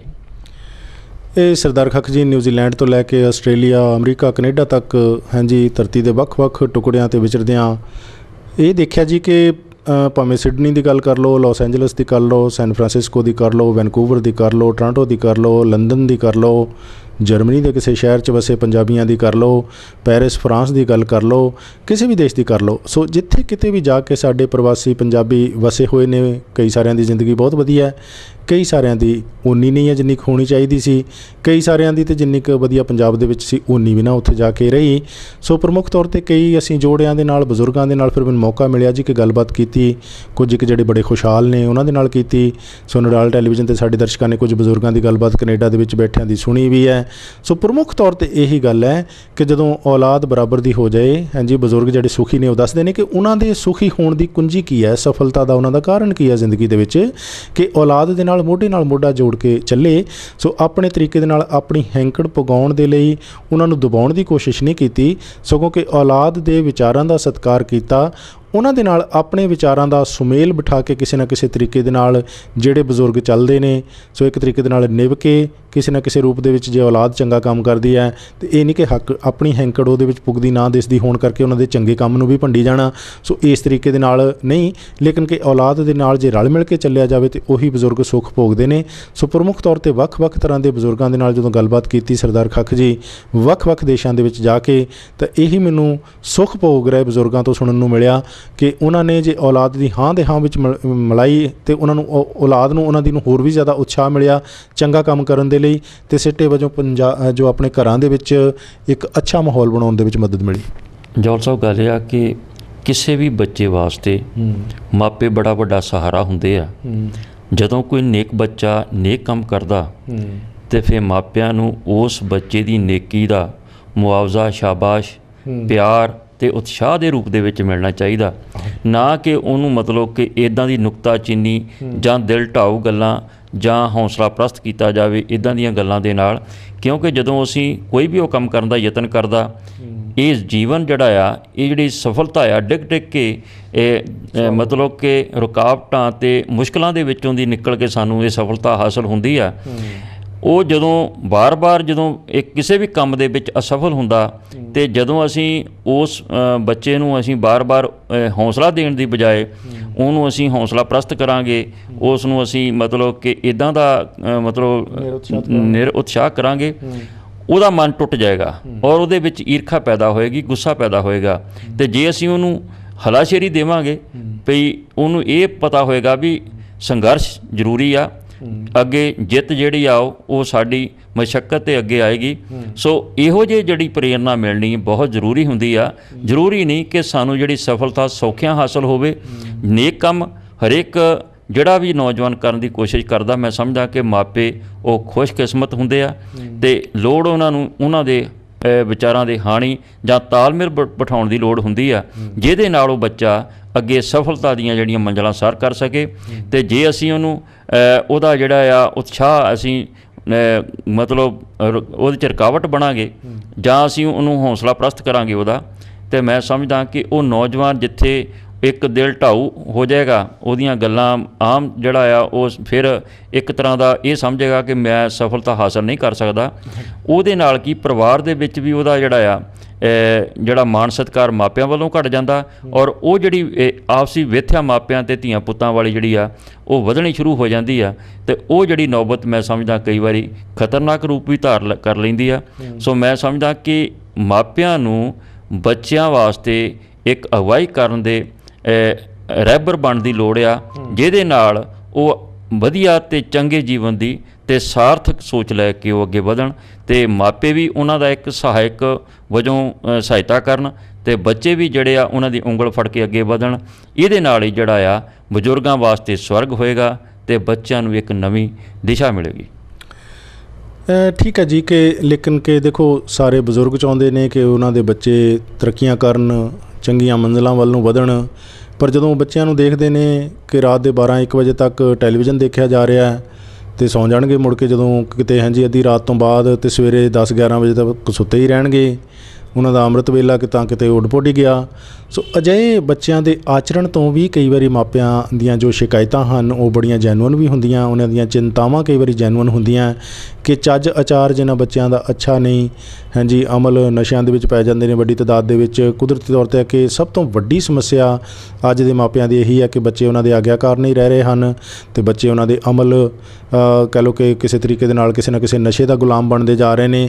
ਅਤੇ ਫਿਰ ਅਜਿਹੇ ਬੱਚਿਆਂ ਦੇ ਨਾਲ ਤਾਲਮੇਲ ਬਿਠਾਉਣਾ ਕੁਦਰਤੀ ਤੌਰ 'ਤੇ ਆ ਕਿ ਬੱਚਿਆਂ ਦੇ ਨਾਲ ਹਾਂਜੀ ਬਜ਼ੁਰਗਾਂ ਵਾਸਤੇ ਮਾਪਿਆਂ ਵਾਸਤੇ ਔਖਾ ਹੀ ਹੋ ਜਾਂਦਾ। ਜੌਲ ਸਾਹਿਬ ਗੱਲ ਇਹ ਆ ਕਿ ਜੇ ਬੱਚੇ ਇਹੋ ਜਿਹੀ ਗਲਤ ਸੁਸਾਇਟੀ ਦੇ ਵਿੱਚ ਪੈਂਦੇ ਆ ਤੇ ਜੇ ਅਸੀਂ ਦੇਖੀਏ ਕਿ ਉਹ ਬੱਚਿਆਂ ਦਾ ਨਿਰਾ ਕਸੂਰ ਨਹੀਂ, ਉਹਨਾਂ ਦੀ ਪਰਵਰਿਸ਼ ਜਿਹੜੀ ਆ ਉਹ ਲਾਡਪੁਣਾ ਜਿਹੜਾ ਆ। ਅੱਜ ਸਮਾਂ ਆ ਕਿ ਅੱਜ ਸਾਡੇ ਕੋਲ 2 ਹੀ ਬੱਚੇ ਆ, ਜਾਂ 2 ਲੜਕੇ ਆ ਜਾਂ 1 ਲੜਕਾ ਆ। ਪਹਿਲਾਂ ਹੁੰਦੇ ਸੀ ਪਰਿਵਾਰ ਦੇ ਵਿੱਚ ਜ਼ਿਆਦਾ ਬੱਚੇ ਹੁੰਦੇ ਸੀ, ਪਰਿਵਾਰ ਵੱਡਾ ਹੁੰਦਾ ਸੀਗਾ ਔਰ ਉਹਨਾਂ ਨੂੰ ਇਹੋ ਜਿਹੇ ਮੌਕੇ ਨਹੀਂ ਸੀ ਮਿਲਦੇ ਜਿਹੜੇ ਅੱਜ ਬੱਚਿਆਂ ਨੂੰ ਮਿਲਦੇ ਆ। ਸੋ ਇਹਨਾਂ ਅੱਜ ਦੇ ਬੱਚਿਆਂ ਦੀ ਹਰ ਲੋੜ ਜਿਹੜੀ ਹਰ ਮੰਗ ਪੂਰੀ ਹੁੰਦੀ ਆ। ਉਦੋਂ ਕਿਸੇ ਵੀ ਬੱਚੇ ਦੀ ਇਹੋ ਜਿਹੀ ਕੋਈ ਸਪੈਸ਼ਲ ਮੰਗ ਵੀ ਨਹੀਂ ਸੀ ਹੁੰਦੀ ਅਤੇ ਨਾ ਹੀ ਪੂਰੀ ਕੀਤੀ ਜਾ ਸਕਦੀ ਸੀ, ਕਿਉਂਕਿ ਉਦੋਂ ਤਾਂ ਬੱਚੇ ਜਿਹੜਾ ਪਰਿਵਾਰ ਹੁੰਦਾ ਸੀਗਾ ਉਹ ਮਿਹਨਤ ਮੁਸ਼ੱਕਤ ਕਰਕੇ ਆਪਣਾ ਢਿੱਡ ਪਾਲਦਾ ਸੀ, ਸਾਦਾ ਜੀਵਨ ਬਤੀਤ ਕਰਦੇ ਸੀਗੇ। ਉਦੋਂ ਇੰਨੇ ਸਾਧਨ ਵੀ ਨਹੀਂ ਸੀ ਹੁੰਦੇ, ਪਰ ਅੱਜ ਦੇ ਸਮੇਂ ਦੇ ਵਿੱਚ ਇਹ ਸਾਧਨ ਆਮ ਮੁਹੱਈਆ ਹੋ ਰਹੇ ਆ। ਸਾਡੀਆਂ ਲੋੜਾਂ ਵਾਸਤੇ, ਸਾਡੀਆਂ ਲੋੜਾਂ ਦੀ ਪੂਰਤੀ ਵਾਸਤੇ ਜਿਹੜਾ ਪੈਸਾ ਹਰ ਬੱਚੇ ਨੂੰ ਜਿਹੜੀਆਂ ਸਹੂਲਤਾਂ ਮਿਲਦੀਆਂ ਆ। ਸੋ ਜੇ ਅਸੀਂ ਉਸ ਦੇ ਮੁਕਾਬਲੇ ਅੱਜ ਵੇਖੀਏ ਜਿੰਨੀਆਂ ਸਹੂਲਤਾਂ ਬੱਚੇ ਨੂੰ ਮਿਲਦੀਆਂ, ਜਿੰਨਾ ਲਾਡਪੁਣਾ ਹੋ ਰਿਹਾ, ਮੈਂ ਸਮਝਦਾ ਵੱਧ ਪੈਸੇ ਨਾਲ ਮਾਪੇ ਵੀ ਅਵੇਸਲੇ ਹੋ ਰਹੇ ਆ। ਇਹ ਜਿਹੜਾ TV ਕਲਚਰ ਆ ਜਾਂ ਬਾਹਰਲਾ ਮਾਹੌਲ ਆ, ਇਹਦੇ ਨਾਲ ਬੱਚੇ ਜਿਹੜੇ ਚੰਗੀ ਗੱਲ ਸਿੱਖਣ ਦੀ ਬਜਾਏ ਮਾੜੀਆਂ ਜ਼ਿਆਦਾ ਸਿੱਖਦੇ ਆ। ਔਰ ਮਾਪੇ ਜਿਹੜੇ ਆ, ਮੈਂ ਸਮਝਦਾ ਕਿ ਉਹਨਾਂ ਨੇ ਜੇ ਕੋਈ ਇੱਦਾਂ ਦੀ ਵਧੀਆ ਵਿਰਸੇ ਦੇ ਵਿੱਚੋਂ ਕੋਈ ਗੱਲ ਸਿੱਖੀ ਹੁੰਦੀ ਤਾਂ ਹੋ ਸਕਦਾ ਬੱਚਿਆਂ ਨੂੰ ਵੀ ਮਿਲਦੀ, ਪਰਿਵਾਰ ਨੂੰ ਵੀ ਮਿਲਦੀ। ਅਤੇ ਜੇ ਬੱਚਿਆਂ ਦੀਆਂ ਮਾਵਾਂ ਆਪ TV ਵੇਖਣਗੀਆਂ, ਬਾਪ ਜਿਹੜਾ ਆ ਉਹ ਕਮਾਈ ਕਰਨ ਜਿੱਤੇ ਨੌਕਰੀ ਕਰਦਾ ਹੋਏਗਾ ਜਾਂ ਬਾਹਰ ਕਿਤੇ ਵਪਾਰਕ ਧੰਦਾ ਕਰਦਾ ਹੋਏਗਾ, ਤਾਂ ਉਹਨਾਂ ਨੂੰ ਸਾਂਭਣ ਵਾਲਾ ਕੌਣ ਹੋਏਗਾ। ਹੁਣ ਤਾਂ ਜੌਲ ਸਾਹਿਬ ਸਾਡਾ ਜਿਹੜਾ ਇਹ ਇਲਾਕਾ ਆ, ਇਹਦੇ ਵਿੱਚ ਤੁਸੀਂ ਦੇਖਿਆ ਹੋਣਾ ਕਿ 15-15, 20-20 ਸਾਲ ਤੋਂ ਜਿਹੜਾ ਬਾਪ ਆ ਉਹ ਬਾਹਰ ਵਿਦੇਸ਼ਾਂ ਦੇ ਵਿੱਚ ਧੱਕੇ ਖਾ ਰਿਹਾ, ਕਮਾਈ ਕਰ ਰਿਹਾ, ਔਰ ਮਾਂ ਜਿਹੜੀ ਉਹ ਬੱਚਿਆਂ ਨੂੰ ਇੱਥੇ ਪਾ ਰਹੀ ਆ। ਉਹ ਕਿਹੋ ਜਿਹੀ ਪਰਵਰਿਸ਼ ਉਸ ਬੱਚੇ ਨੂੰ ਮਿਲੇਗੀ। ਮੈਂ ਸਮਝਦਾ ਜ਼ਿਆਦਾਤਰ ਜਿਹੜਾ ਆ ਸਾਡਾ ਅਵੇਸਲਾਪਨ ਅਤੇ ਜਿਹੜਾ ਮਾਪਿਆਂ ਦਾ ਖਾਸ ਤੌਰ 'ਤੇ ਬਾਪ ਦਾ ਸਿਰ 'ਤੇ ਨਾ ਹੋਣਾ ਜਿਹੜਾ ਆ, ਇਹ ਜਿਹੜਾ ਅਧੂਰਾਪਣ ਆ ਸਾਡੇ ਸਮਾਜ ਦੇ ਵਿੱਚ ਬੱਚਿਆਂ ਦਾ ਗਲਤ ਪਾਸੇ ਲੱਗਣ ਦਾ ਵੀ ਇਹ ਕਾਰਨ ਬਣਿਆ। ਬਿਲਕੁਲ ਜੀ, ਬਹੁਤ ਸਾਰੇ ਬਜ਼ੁਰਗ ਸਰਦਾਰ ਖੱਖ ਜੀ ਸਾਨੂੰ ਦੱਸਦੇ ਆ ਕਿ ਜਦੋਂ ਉਹ ਬੱਚੇ ਹੁੰਦੇ ਸੀਗੇ ਤੇ ਉਹਨਾਂ ਨੇ ਦੇਖਿਆ ਕਿ ਭੁੱਖ ਕੀ ਹੁੰਦੀ ਹੈ, ਕਿਉਂਕਿ ਉਹਨਾਂ ਨੂੰ ਭੁੱਖੇ ਰਹਿਣਾ ਪੈਂਦਾ ਸੀ, ਉਹਨਾਂ ਨੇ ਫਾਕੇ ਕੱਟੇ ਹੋਏ ਨੇ। ਸੋ ਭੁੱਖ ਦੇ ਕਰਕੇ ਆਤਮਾ ਨੂੰ ਕਿੰਨੀ ਤਕਲੀਫ ਪਹੁੰਚਦੀ ਹੈ, ਕਿੰਨਾ ਸਰੀਰ ਨੂੰ ਹਾਂਜੀ ਮੁਸ਼ਕਿਲ ਦੇ ਵਿੱਚੋਂ ਗੁਜ਼ਰਨਾ ਪੈਂਦਾ ਹੈ। ਇਹ ਅੱਜ ਦੇ ਯੁੱਗ ਦੀ ਨੌਜਵਾਨ ਪੀੜ੍ਹੀ ਨੇ ਨਹੀਂ ਦੇਖਿਆ ਹੋਇਆ। ਜਿਸ ਤਰ੍ਹਾਂ ਸਰਦਾਰ ਖੱਖ ਜੀ ਦੱਸਦੇ ਨੇ ਕਿ ਸਾਰੀਆਂ ਸੁੱਖ ਸਹੂਲਤਾਂ ਆਰਾਮ ਦੇ ਨਾਲ ਘਰ ਦੇ ਵਿੱਚ ਬੈਠਿਆਂ ਮਿਲ ਰਹੀਆਂ ਨੇ ਅਤੇ ਉਹ ਸੁੱਖ ਸਹੂਲਤਾਂ ਭੋਗਦਿਆਂ ਵੀ ਬਹੁਤ ਵੱਡੀ ਤਾਦਾਦ ਦੇ ਵਿੱਚ ਬੱਚੇ ਜੋ ਹਨ ਉਹ ਸਿੱਧੇ ਪਾਸੇ ਲੱਗਣ ਦੀ ਬਜਾਏ ਬੁਰੇ ਪਾਸੇ ਲੱਗ ਰਹੇ ਹਨ। ਸੋ ਇੱਕ ਤਰੀਕੇ ਦੇ ਨਾਲ ਸਾਨੂੰ ਇੱਕ ਅਧਿਆਪਕ ਨੇ ਵੀ ਆ ਕੇ ਦੱਸਿਆ ਸੀ ਜੀ ਭੁਲੱਥ ਤੋਂ ਕਿ ਕਈ ਵਾਰੀ ਮਾਪੇ ਵੀ ਜਿਹੜੇ ਆਪਣੇ ਬੱਚਿਆਂ ਨੂੰ ਚਮਲਾਹਟ ਜਾਣ ਕੇ ਉਹ ਹਾਂਜੀ ਇੱਕ ਤਰੀਕੇ ਦਾ ਇਸ ਤਰ੍ਹਾਂ ਦਾ ਚਾਜਾਚਾਰ ਅਪਣਾਈ ਰੱਖਦੇ ਨੇ ਕਿ ਬੱਚਾ ਜੇ ਗਲਤੀ ਵੀ ਕਰੇ ਤਾਂ ਉਹਦਾ ਪੱਖ ਲੈਣਾ, ਉਸ ਦੀ ਪੁਸ਼ਤ ਪਨਾਈ ਕਰਨੀ ਹੈ, ਉਹਨੂੰ ਹੋਰ ਚਮਲਾਉਣਾ ਜ਼ਿਆਦਾ। ਸੋ ਅਧਿਆਪਕ ਨੇ ਕਿਸੇ ਬੱਚੇ ਨੂੰ ਕਿਹਾ ਸੀ ਸਰਦਾਰ ਖੱਖ ਜੀ ਕਿ ਉਹ ਕੰਨ ਦੇ ਵਿੱਚ ਮੁੰਦਰਾਂ ਪਾ ਕੇ ਵਾਲੀਆਂ ਪਾ ਕੇ ਕਲਾਸ ਦੇ ਵਿੱਚ ਨਾ ਆਵੇ ਤਾਂ ਚੰਗੀ ਗੱਲ ਹੈ। ਅਤੇ ਫਿਰ ਉਹ ਲੜਕਾ ਜਿਹੜਾ ਘਰ ਨੂੰ ਗਿਆ ਸਿੱਧਾ ਹੀ ਆਪਣੀ ਮਾਂ ਨੂੰ ਲੈ ਕੇ ਆ ਗਿਆ ਸਕੂਲੇ। ਮਾਂ ਉਹਦੀ ਅਧਿਆਪਕ ਦੇ ਨਾਲ ਲੜਨ ਲੱਗ ਪਈ ਕਿ ਮੇਰੇ ਬੱਚੇ ਨੇ ਤਾਂ ਕੰਨ ਦੇ ਵਿੱਚ ਮੁੰਦਰਾਂ ਪਾ ਕੇ ਹੀ ਆਉਣਾ, ਮੇਰੇ ਬੱਚੇ ਨੇ ਤਾਂ ਕੰਨ ਦੇ ਵਿੱਚ ਵਾਲੀਆਂ ਪਾ ਕੇ ਹੀ ਆਉਣਾ, ਤੁਸੀਂ ਇਹਨੂੰ ਕਿਉਂ ਰੋਕਦੇ ਹੋ, ਤੁਸੀਂ ਹੁੰਦੇ ਕੌਣ ਹੋ ਇਹਨੂੰ ਰੋਕਣ ਵਾਲੇ। ਸੋ ਅਧਿਆਪਕ ਜੇ ਫਰਜ਼ ਕੀਤਾ ਹੈ ਜੀ ਬੱਚਿਆਂ ਨੂੰ ਸਿੱਧੇ ਪਾਸੇ ਲਾਉਣਾ ਵੀ ਚਾਹੁੰਦੇ ਨੇ ਅਤੇ ਇਸ ਕਿਸਮ ਦੇ ਅਗਿਆਨੀ ਮਾਪੇ ਜਿਹੜੇ ਕਿ ਬੱਚਿਆਂ ਨੂੰ ਗਲਤ ਕੰਮ ਵੀ ਕਰਨ ਅਤੇ ਉਹਨਾਂ ਨੂੰ ਜਾਣ ਕੇ ਚਮਲਾਹਟ ਦੇ ਵਿੱਚ ਲਿਆਉਂਦੇ ਨੇ, ਮੁੜ ਕੇ ਅੱਖਾਂ ਦੇ ਵਿੱਚ ਘਸੁੰਨ ਦੇ ਕੇ ਰੋਂਦੇ ਨੇ ਜਦੋਂ ਬੱਚੇ ਗਲਤ ਪਾਸੇ ਲੱਗ ਜਾਂਦੇ ਨੇ। ਕੁਦਰਤੀ ਤੌਰ 'ਤੇ ਆ ਕੇ ਫਿਰ ਅਜਿਹੇ ਬਜ਼ੁਰਗ ਜਿਹੜੇ ਮਾਪੇ ਉਹਨਾਂ ਨੂੰ ਫਿਰ ਦੁੱਖ ਭੋਗਣ ਲਈ ਤਿਆਰ ਹੀ ਰਹਿਣਾ ਚਾਹੀਦਾ। ਬਿਲਕੁਲ ਜੀ, ਗੱਲ ਆ ਵੀ ਅਸੀਂ ਜਿਹੋ ਜਿਹਾ ਉਹਨਾਂ ਲਈ ਰਾਹ ਬਣਾ ਰਹੇ ਹਾਂ ਉਹੋ ਜਿਹੇ ਰਾਹ ਦੇ ਵਿੱਚ ਦੀ ਉਹਨਾਂ ਲੰਘਣਾ ਆ। ਜੇ ਮਤਲਬ ਕਮਾਂ ਨੂੰ ਇਹ ਨਹੀਂ ਪਤਾ ਕਿ ਇਹਨਾਂ ਦਾ ਬਾਪ ਜਿਹੜੀ ਕਮਾਈ ਕਰ ਰਿਹਾ ਉਹ ਕਿਵੇਂ ਮਤਲਬ ਕਮਾ ਰਿਹਾ, ਕਿਉਂਕਿ ਉਹਨਾਂ ਨੂੰ ਪੈਸਾ ਆ ਰਿਹਾ, ਉਹਨਾਂ ਨੂੰ ਕੋਈ ਤਕਲੀਫ ਨਹੀਂ ਅਤੇ ਉਹਨਾਂ ਨੂੰ ਹਰ ਸਹੂਲਤ ਜਿਹੜੀ ਆ ਉਹ ਮਿਲ ਰਹੀ ਆ, ਚਾਹੇ ਉਹ ਮਾਂ ਆ ਅਤੇ ਚਾਹੇ ਮਾਂ ਦੇ ਗਾਂ ਬੱਚੇ ਇੱਥੇ ਪਾਲ ਰਹੀ ਆ। ਪਰ ਇਹ ਗੱਲ ਹੈ ਕਿ ਮਾਨਸਿਕ ਤੌਰ 'ਤੇ ਜਿਹੜਾ ਸੰਤਾਪ ਬੱਚਿਆਂ ਦੀ ਮਾਂ ਨੇ ਹੰਢਾਇਆ ਹੁੰਦਾ, ਉੱਧਰ ਜਿਹੜਾ ਬਾਪ ਨੇ ਆਪਣੀ ਪਿੰਡੇ 'ਤੇ ਹੰਢਾਈ ਮਿਹਨਤ ਅਤੇ ਦੁੱਖ ਹੁੰਦੇ ਆ ਉਹ ਹੰਢਾਏ ਹੁੰਦੇ, ਉਹ ਬੱਚਿਆਂ ਨੂੰ ਉਸ ਗੱਲ ਦਾ ਅਹਿਸਾਸ ਬਿਲਕੁਲ ਨਹੀਂ ਹੁੰਦਾ। ਸੋ ਗੱਲ ਇਹ ਆ ਕਿ ਮਾਂ ਬੱਚਿਆਂ ਨੂੰ ਪ੍ਰੇਰਨਾ ਦੇਵੇ ਕਿ ਤੁਹਾਡੇ ਬਾਪ ਨੇ ਬਾਹਰ ਜਾ ਕੇ ਕੀ ਤਰੱਦਦ ਕੀਤੇ, ਕਿੰਨੇ ਕਸ਼ਟ ਸਹਿ ਕੇ ਅਸੀਂ ਅੱਜ ਇਸ ਸਥਿਤੀ 'ਤੇ ਆਏ ਹਾਂ ਕਿ ਸਾਨੂੰ ਇਹ ਤੁਹਾਡੇ ਵਾਸਤੇ ਇੱਕ ਵਧੀਆ ਮਾਹੌਲ ਪੈਦਾ ਕਰਨ ਵਾਸਤੇ ਕਿੱਦਾਂ ਦਾ ਅਸੀਂ ਜਿਹੜਾ ਜੀਵਨ ਬਤੀਤ ਕਰ ਰਹੇ ਹਾਂ, ਮੈਂ ਕਿਵੇਂ ਦਾ ਜੀਵਨ ਬਤੀਤ ਕਰਦੀ ਹਾਂ।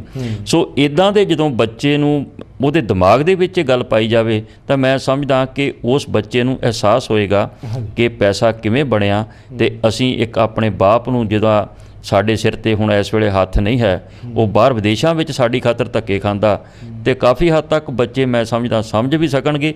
ਪਰ ਜੇ ਅਸੀਂ ਬੱਚਿਆਂ ਦਾ ਹੀ ਅਸੀਂ ਮਤਲਬ ਕਿ ਉੱਦਾਂ ਦਾ ਖੁੱਲ੍ਹਾ ਛੱਡ ਦਿੱਤਾ ਉਹਨਾਂ ਨੂੰ ਭਈ ਅਸੀਂ ਮੁੜ ਕੇ ਉਹਨਾਂ ਨੂੰ ਪੁੱਛਣਾ ਹੀ ਨਹੀਂ ਉਹ ਕਿੱਥੇ ਜਾਂਦੇ, ਕਿਉਂ ਜਾਂਦੇ ਆ ਅਤੇ ਰਾਤ ਨੂੰ ਕਦੋਂ ਆਉਂਦੇ ਅਤੇ ਕਦੋਂ ਸੌਂਦੇ ਆ।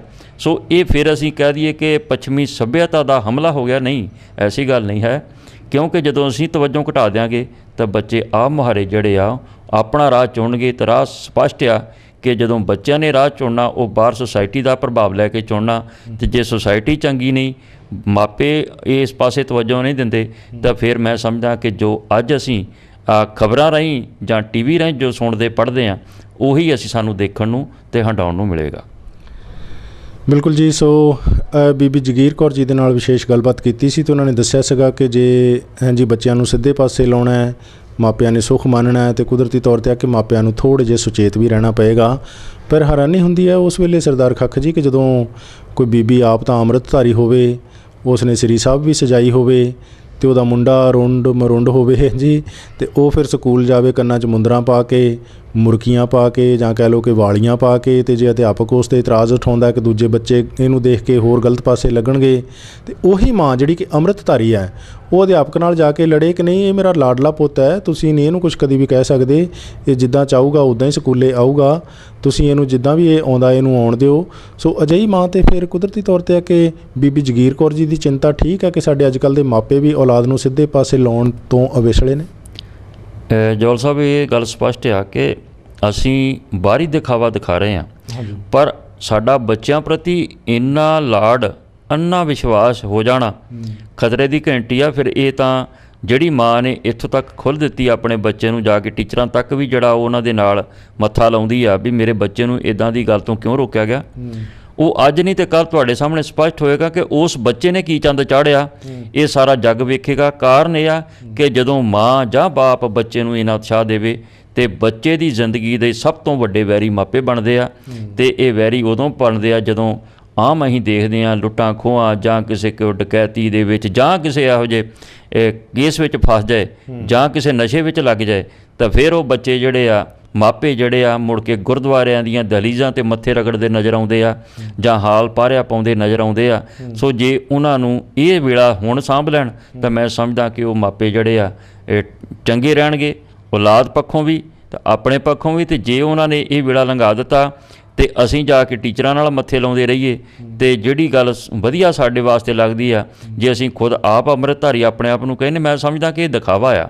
ਕਾਰਨ ਇਹ ਆ ਕਿ ਜਿਹਨੇ 10ਵੇਂ ਪਾਤਸ਼ਾਹ ਦਾ ਅੰਮ੍ਰਿਤ ਛਕਿਆ ਹੋਵੇ ਉਹਨੂੰ ਸਿੱਖੀ ਦਾ ਜਜ਼ਬਾ ਉਹਦੇ ਵਿੱਚ ਹੋਣਾ ਚਾਹੀਦਾ, ਔਰ ਸਿੱਖੀ ਕਿਵੇਂ ਮਿਲੀ ਆ ਉਹਨੂੰ ਇਸ ਗੱਲ ਦਾ ਪਤਾ ਹੋਣਾ ਚਾਹੀਦਾ। ਅਤੇ ਜੇ ਮਾਂ ਜਿਹੜੀ ਆ ਆਪ ਇੱਕ ਅੰਮ੍ਰਿਤਧਾਰੀ ਆ ਅਤੇ ਬੱਚੇ ਦੇ ਕੰਨ 'ਚ ਮੁੰਦਰਾਂ ਪਾ ਕੇ ਉਹਨੂੰ ਫੈਸ਼ਨ ਕਰਵਾ ਕੇ ਇਹ ਸੋਚਦੀ ਆ ਕਿ ਇਹ ਬੱਚਾ ਮੇਰਾ ਚਾਨਣ ਮਨਾਰਾ ਬਣੇਗਾ, ਮੈਂ ਤਾਂ ਸਮਝਦਾ ਕਿ ਉਹ ਬੁਝਾ ਦੀਵੇ ਵਰਗੀ ਗੱਲ ਬਣ ਜਾਏਗੀ ਜੇ ਇਸੇ ਤਰ੍ਹਾਂ ਹੀ ਉਹਦਾ ਜਿਹੜਾ ਆ ਇਹ ਮਾਂ ਦੀ ਹਲਾਸ਼ੇਰੀ ਦਾ ਜਿਹੜਾ ਕੰਮ ਚੱਲਦਾ ਰਿਹਾ। ਤੇ ਇੱਕ ਸਮਝਣ ਵਾਲੀ ਗੱਲ ਹੈ ਜੀ ਕਿ ਜਦੋਂ ਬੱਚਾ ਕਿਸੇ ਘਰ ਦੇ ਵਿੱਚ ਜਨਮ ਲੈਂਦਾ ਹੈ, ਕਿਵੇਂ ਉਸ ਨੂੰ ਵੱਡਾ ਕੀਤਾ ਜਾਂਦਾ ਹੈ, ਕਿਹੜੀਆਂ ਆਦਤਾਂ ਉਸ ਨੂੰ ਸਿਖਾਈਆਂ ਜਾਂਦੀਆਂ ਨੇ, ਇਸ ਦੇ ਵਿੱਚ ਮਾਪਿਆਂ ਦੀ ਹੁੰਦੀ ਹੈ ਅਹਿਮ ਭੂਮਿਕਾ। ਸੋ ਪ੍ਰਮੁੱਖ ਤੌਰ 'ਤੇ ਉਹਨਾਂ ਦੇ ਵਿੱਚੋਂ ਹੀ ਫਿਰ ਉਹ ਸਿੱਖਿਆ ਜੋ ਮਾਪਿਆਂ ਦੀਆਂ ਬੱਚਾ ਗ੍ਰਹਿਣ ਕਰਦਾ ਰਹਿੰਦਾ ਛੋਟਾ ਹੁੰਦਾ ਵੱਡੇ ਹੁੰਦਿਆਂ, ਅਤੇ ਉਹ ਹੀ ਉਸ ਦੇ ਆਚਰਣ ਦਾ ਹਿੱਸਾ ਬਣਦੀਆਂ, ਅਤੇ ਉਸੇ ਆਚਰਣ ਦੇ ਵਿੱਚੋਂ ਹੀ ਅੱਗੇ ਚੱਲ ਕੇ ਉਸ ਦੀ ਇਹ ਪ੍ਰਵਿਰਤੀ ਕਿਸੇ ਨਾ ਕਿਸੇ ਤਰੀਕੇ ਦੇ ਨਾਲ ਜਨਮ ਲੈਂਦੀ ਹੈ ਮਨ ਦੇ ਵਿੱਚ ਕਿ ਮਾਪਿਆਂ ਦਾ ਮੈਂ ਸਤਿਕਾਰ ਕਰਨਾ ਹੈ, ਇਹਨਾਂ ਨੂੰ ਹਮੇਸ਼ਾ ਵੱਧ ਤੋਂ ਵੱਧ ਸੁੱਖ ਸਹੂਲਤਾਂ ਦੇਣ ਦੀ ਕੋਸ਼ਿਸ਼ ਕਰਨੀ ਹੈ।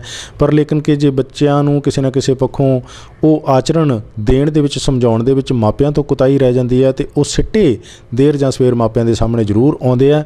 ਪਰ ਹੈਰਾਨੀ ਦੀ ਗੱਲ ਹੁੰਦੀ ਹੈ ਸਰਦਾਰ ਖੱਖ ਜੀ ਕਿ ਬਹੁਤ ਵਾਰ ਔਲਾਦ ਵੱਲੋਂ ਚਾੜੇ ਚੰਦਾਂ ਕਰਕੇ ਜੀ ਜਿਸ ਤਰ੍ਹਾਂ ਤੁਸੀਂ ਦੱਸ ਹੀ ਰਹੇ ਹੋ, ਬਹੁਤ ਸਾਰੇ ਮਾਪੇ ਦੁੱਖ ਭੋਗਦੇ ਨੇ, ਅਤੇ ਨਾਲ ਹੀ ਉਹਨਾਂ ਨੂੰ ਇਹ ਲੱਗਦਾ ਰਹਿੰਦਾ ਜੀ ਕਿ ਅਸੀਂ ਆਪਣੀ ਔਲਾਦ ਲਈ ਸਾਰਾ ਕੁਝ ਕੀਤਾ, ਕਦੀ ਕਿਸੇ ਚੀਜ਼ ਦੀ ਕਮੀ ਨਹੀਂ ਆਉਣ ਦਿੱਤੀ, ਸਾਨੂੰ ਪਤਾ ਹੀ ਨਹੀਂ ਲੱਗ ਰਿਹਾ ਕਿ ਕਹਿਣੇ ਕਰ ਕਿਉਂ ਨਹੀਂ ਹੈ, ਸਾਨੂੰ ਪਤਾ ਹੀ ਨਹੀਂ ਲੱਗ ਰਿਹਾ ਕਿ ਹੁਣ ਸਾਡੇ ਨਾਲ ਇਹ ਲੜਦਾ ਕਿਉਂ ਹੈ ਜਾਂ ਲੜਦੀ ਕਿਉਂ ਹੈ, ਸਾਨੂੰ ਪਤਾ ਹੀ ਨਹੀਂ ਲੱਗ ਰਿਹਾ ਕਿ ਸਾਡੀ ਔਲਾਦ ਦੀ ਵਜ੍ਹਾ ਕਰਕੇ ਅਸੀਂ ਇੰਨੇ ਦੁਖੀ ਕਿਉਂ ਆ ਜੀ। ਗੱਲ ਆ ਜੀ ਮੁੜ ਕੇ ਕਰਮਾਂ 'ਤੇ ਜਾਂ ਰੱਬ 'ਤੇ ਅਸੀਂ ਦੋਸ਼ ਮੜ ਦਿੰਦੇ ਹਾਂ। ਗੱਲ ਆ ਕਿ ਜਿਹੋ ਜਿਹਾ ਅਸੀਂ ਕਰਨਾ ਹੋ ਜਿਹਾ, ਜਿਹੋ ਜਿਹਾ ਬੀਜਣਾ ਉਹ ਜਿਹਾ ਵੱਢਣ ਵਾਲੀ ਗੱਲ ਹੋ ਜਾਂਦੀ ਆ। ਗੱਲ ਅਗਲੇ ਜਹਾਨ ਦੀ ਤਾਂ ਨਹੀਂ, ਇੱਥੇ ਹੀ ਪ੍ਰਤੱਖ ਇੱਕ ਮਿਲਦਾ ਆ ਕਿ ਜਿਹੋ ਜਿਹਾ ਕੰਮ ਕਰਾਂਗੇ ਉਹਦਾ ਉਹ ਜਿਹਾ ਰਿਐਕਸ਼ਨ ਜਿਹੜਾ ਉਹਦਾ ਸਾਨੂੰ ਮਿਲਦਾ ਆ। ਸੋ ਗੱਲ ਇਹ ਆ ਕਿ ਜੇ ਅਸੀਂ ਆਪ ਚੰਗੇ ਹੋਵਾਂਗੇ, ਸਾਡੀ ਔਲਾਦ ਵੀ ਅਸੀਂ ਉਹਨੂੰ ਸਮਝਣ ਦੀ ਕੋਸ਼ਿਸ਼ ਕਰਾਂਗੇ, ਕਿਉਂਕਿ ਜਦੋਂ ਬੱਚਾ ਪੈਦਾ ਹੁੰਦਾ ਤਾਂ ਅਸੀਂ ਸਭ ਤੋਂ ਵੱਡੀ ਸਾਡੀ ਮੰਗ ਹੁੰਦੀ ਕਿ ਲੜਕਾ ਪੈਦਾ ਹੋਵੇ। ਲੜਕਾ ਮੰਗ ਇਸ ਕਰਕੇ ਸਾਡੀ ਹੁੰਦੀ, ਸਾਡੀ ਇੱਛਾ ਹੁੰਦੀ ਆ, ਸਾਡੇ ਮਨ ਦੇ ਵਿੱਚ ਕਿਤੇ ਨਾ ਕਿਤੇ ਇਹ ਗੱਲ ਕਰ ਗਈ ਹੁੰਦੀ ਆ ਕਿ ਲੜਕਾ ਹੋਏਗਾ ਸਾਡੀ ਬਜ਼ੁਰਗਾਂ ਦੀ ਬਿਰਧ ਅਵਸਥਾ ਵਿੱਚ ਸੇਵਾ ਕਰੇਗਾ।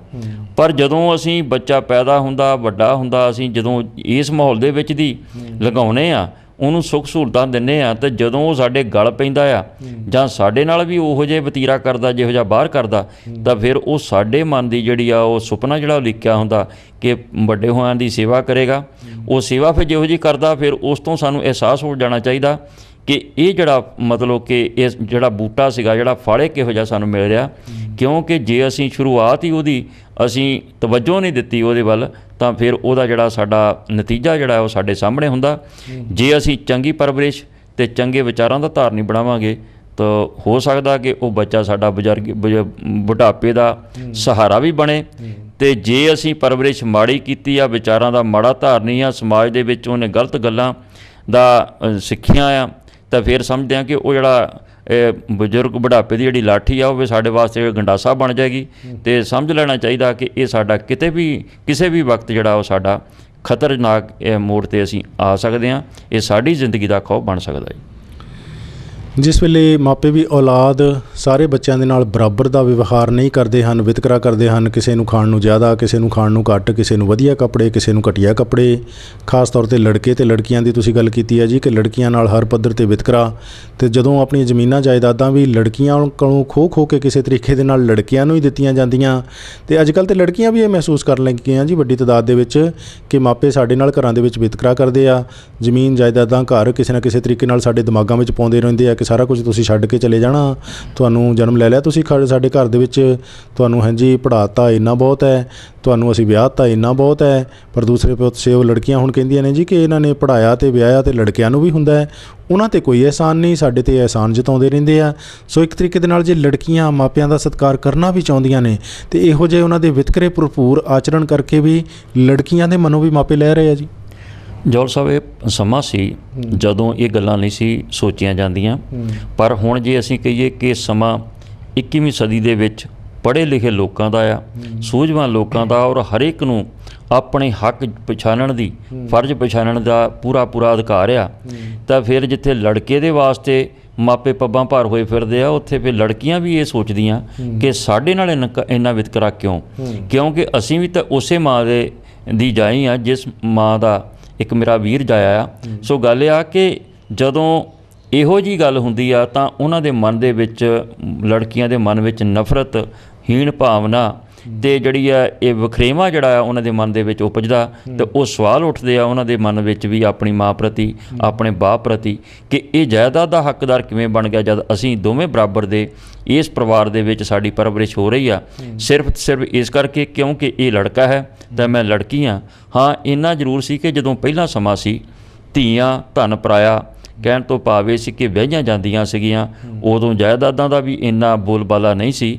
ਹੱਕ ਇੱਦਾਂ ਸੀਗਾ ਵੀ ਚਲੋ ਮਾਪਿਆਂ ਨੇ ਜੋ ਦਿੱਤਾ ਦਾਜ ਦੇ ਰੂਪ ਦੇ ਵਿੱਚ ਉਹ ਧੀ ਲੈ ਕੇ ਸਹੁਰਿਆਂ ਦੇ ਜਾ ਵਸੀ, ਕਿਉਂਕਿ ਇਹ ਮਨ 'ਚ ਹੁੰਦਾ ਸੀ ਵੀ ਜੇ ਸਹੁਰੇ ਘਰ ਜਾਊਗੀ, ਜਿੱਥੇ ਵਿਆਹੀ ਜਾਣਾ ਉਹ ਵੀ ਜਾਇਦਾਦ ਦੀ ਮਾਲਕ, ਘਰ ਦੀ ਮਾਲਕਣ ਇਹਨੇ ਬਣਨਾ। ਪਰ ਹੁਣ ਉਹ ਸਮਾਂ ਨਹੀਂ ਹੈਗਾ। ਹੁਣ ਕਿਉਂਕਿ ਸਮੇਂ ਮੁਤਾਬਕ ਵਿਚਾਰਾਂ ਦੇ ਬਦਲਣ ਦੇ ਨਾਲ ਜਿਹੜੀ ਸਾਡੀ ਸੋਚ ਵੀ ਬਦਲ ਗਈ ਆ। ਸੋ ਧੀਆਂ ਦਾ ਜਿਹੜਾ ਇਹ ਸਵਾਲ ਉਠਾਉਣਾ ਕਿ ਅਸੀਂ ਹੱਕਦਾਰ ਕਿਉਂ ਨਹੀਂ ਜਾਇਦਾਦ ਦੀਆਂ, ਸੋ ਮੈਂ ਸਮਝਦਾ ਅੱਜ ਦੇ ਸਮੇਂ ਦੇ ਵਿੱਚ ਜੇ ਵਿਲੱਛਣੇ ਪੁੱਤ ਜੰਮ ਪੈਣ ਅਤੇ ਧੀਆਂ ਨੇਕ ਹੋਣ ਤਾਂ ਫਿਰ ਉਹ ਹੱਕਦਾਰ ਬਣ ਸਕਦੀਆਂ ਜੀ। ਬਿਲਕੁਲ ਜੀ। ਸੋ ਸਾਡੇ ਮੁਲਕ ਦੇ ਕਾਇਦੇ ਕਾਨੂੰਨ ਦੇ ਅਨੁਸਾਰ ਵੀ ਇਹੀ ਹੈ ਜੀ ਕਿ ਸਾਰਿਆਂ ਨੂੰ ਬਰਾਬਰ ਦਾ ਹੀ ਹੱਕ ਹੈ, ਭਾਵੇਂ ਉਹ ਬੱਚਾ ਹੋਵੇ ਜਾਂ ਬੱਚੀ ਹੋਵੇ। ਸੋ ਉਸ ਦਾ ਮਾਈਂਡ ਵਾਸ਼ ਨਹੀਂ ਕੀਤਾ ਜਾਣਾ ਚਾਹੀਦਾ ਕਿ ਹਾਂਜੀ ਤੂੰ ਲੜਕੀ ਹੈ, ਤੈਨੂੰ ਆਹ ਕੁਝ ਨਹੀਂ ਮਿਲਣਾ ਚਾਹੀਦਾ, ਤੂੰ ਲੜਕਾ ਹੈ, ਤੈਨੂੰ ਸਾਰਾ ਕੁਝ ਮਿਲਣਾ ਚਾਹੀਦਾ।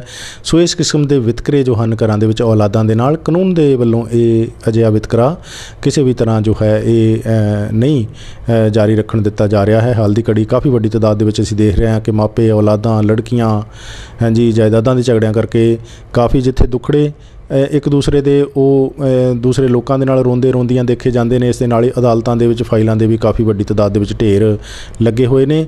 ਸੋ ਦੁੱਖੜੇ ਖਤਮ ਕਿਉਂ ਨਹੀਂ ਹੋ ਰਹੇ ਸਾਡੇ ਪੰਜਾਬੀ ਬਜ਼ੁਰਗਾਂ ਦੇ? ਸੋ ਇਸ ਦਾ ਪ੍ਰਮੁੱਖ ਤੌਰ 'ਤੇ ਕਾਰਨ ਅਸੀਂ ਵੱਖ-ਵੱਖ ਬਜ਼ੁਰਗਾਂ ਦੇ ਨਾਲ, ਔਲਾਦਾਂ ਦੇ ਨਾਲ, ਲੜਕਿਆਂ ਦੇ ਨਾਲ, ਲੜਕੀਆਂ ਦੇ ਨਾਲ ਗੱਲਬਾਤ ਕਰਨ ਤੋਂ ਬਾਅਦ ਇਹੀ ਪਤਾ ਲਗਾਉਣ ਦੀ ਕੋਸ਼ਿਸ਼ ਕੀਤੀ ਹੈ ਕਿ ਜੋ ਸਾਡੇ ਬਜ਼ੁਰਗ ਹਨ, ਜੇ ਥੋੜ੍ਹਾ ਬਹੁਤਾ ਅੜੀ ਵਾਲਾ ਆਪਣਾ ਸੁਭਾਅ, ਪੁਰਾਤਨ ਸੋਚਾਂ ਚੰਗੀਆਂ ਨੇ, ਸਾਡੀਆਂ ਵਿਰਾਸਤਾਂ, ਸਾਡਾ ਸੱਭਿਆਚਾਰ ਇਹ ਅੱਗੇ ਦੇਣਾ ਚਾਹੀਦਾ ਅਗਲੀ ਪੀੜ੍ਹੀ ਨੂੰ। ਪਰ ਉਸ ਦੇ ਨਾਲ ਹੀ ਜਿਸ ਤਰ੍ਹਾਂ ਦੱਸ ਰਹੇ ਨੇ ਸਰਦਾਰ ਖੱਖ ਜੀ ਕਿ ਮੌਜੂਦਾ ਹਾਲਾਤਾਂ ਦੇ ਅਨੁਸਾਰ ਸਮਝੌਤਾ ਕਰਨ ਦੇ ਲਈ, ਐਡਜਸਟਮੈਂਟ ਕਰਨ ਦੇ ਲਈ ਲਚਕੀਲਾਪਨ ਸੁਭਾਅ ਦੇ ਵਿੱਚ ਹੋਣਾ ਦੋਨਾਂ ਧਿਰਾਂ ਦੇ ਲਈ ਹੀ ਬਹੁਤ ਜ਼ਰੂਰੀ ਹੈ। ਸੋ ਆਸ ਕਰਦੇ ਹਾਂ ਕਿ ਇਸ ਤਰੀਕੇ ਦਾ ਲਚਕੀਲੇਪਨ ਵਾਲਾ ਸੁਭਾਅ ਅਪਣਾ ਕੇ ਸੋ ਅੱਛੀ ਸੋਚ ਦੇ ਤਹਿਤ ਇੱਕ ਨਿੱਗਰ ਪਰਿਵਾਰ ਨੂੰ ਹਾਂਜੀ ਅੱਗੇ ਚਲਾਉਣ ਦੇ ਨਾਲ ਨਿੱਗਰ ਸਮਾਜ ਫਿਰ ਆਪਣੇ ਆਪ ਹੀ ਬਣਦਾ ਜਾਏਗਾ।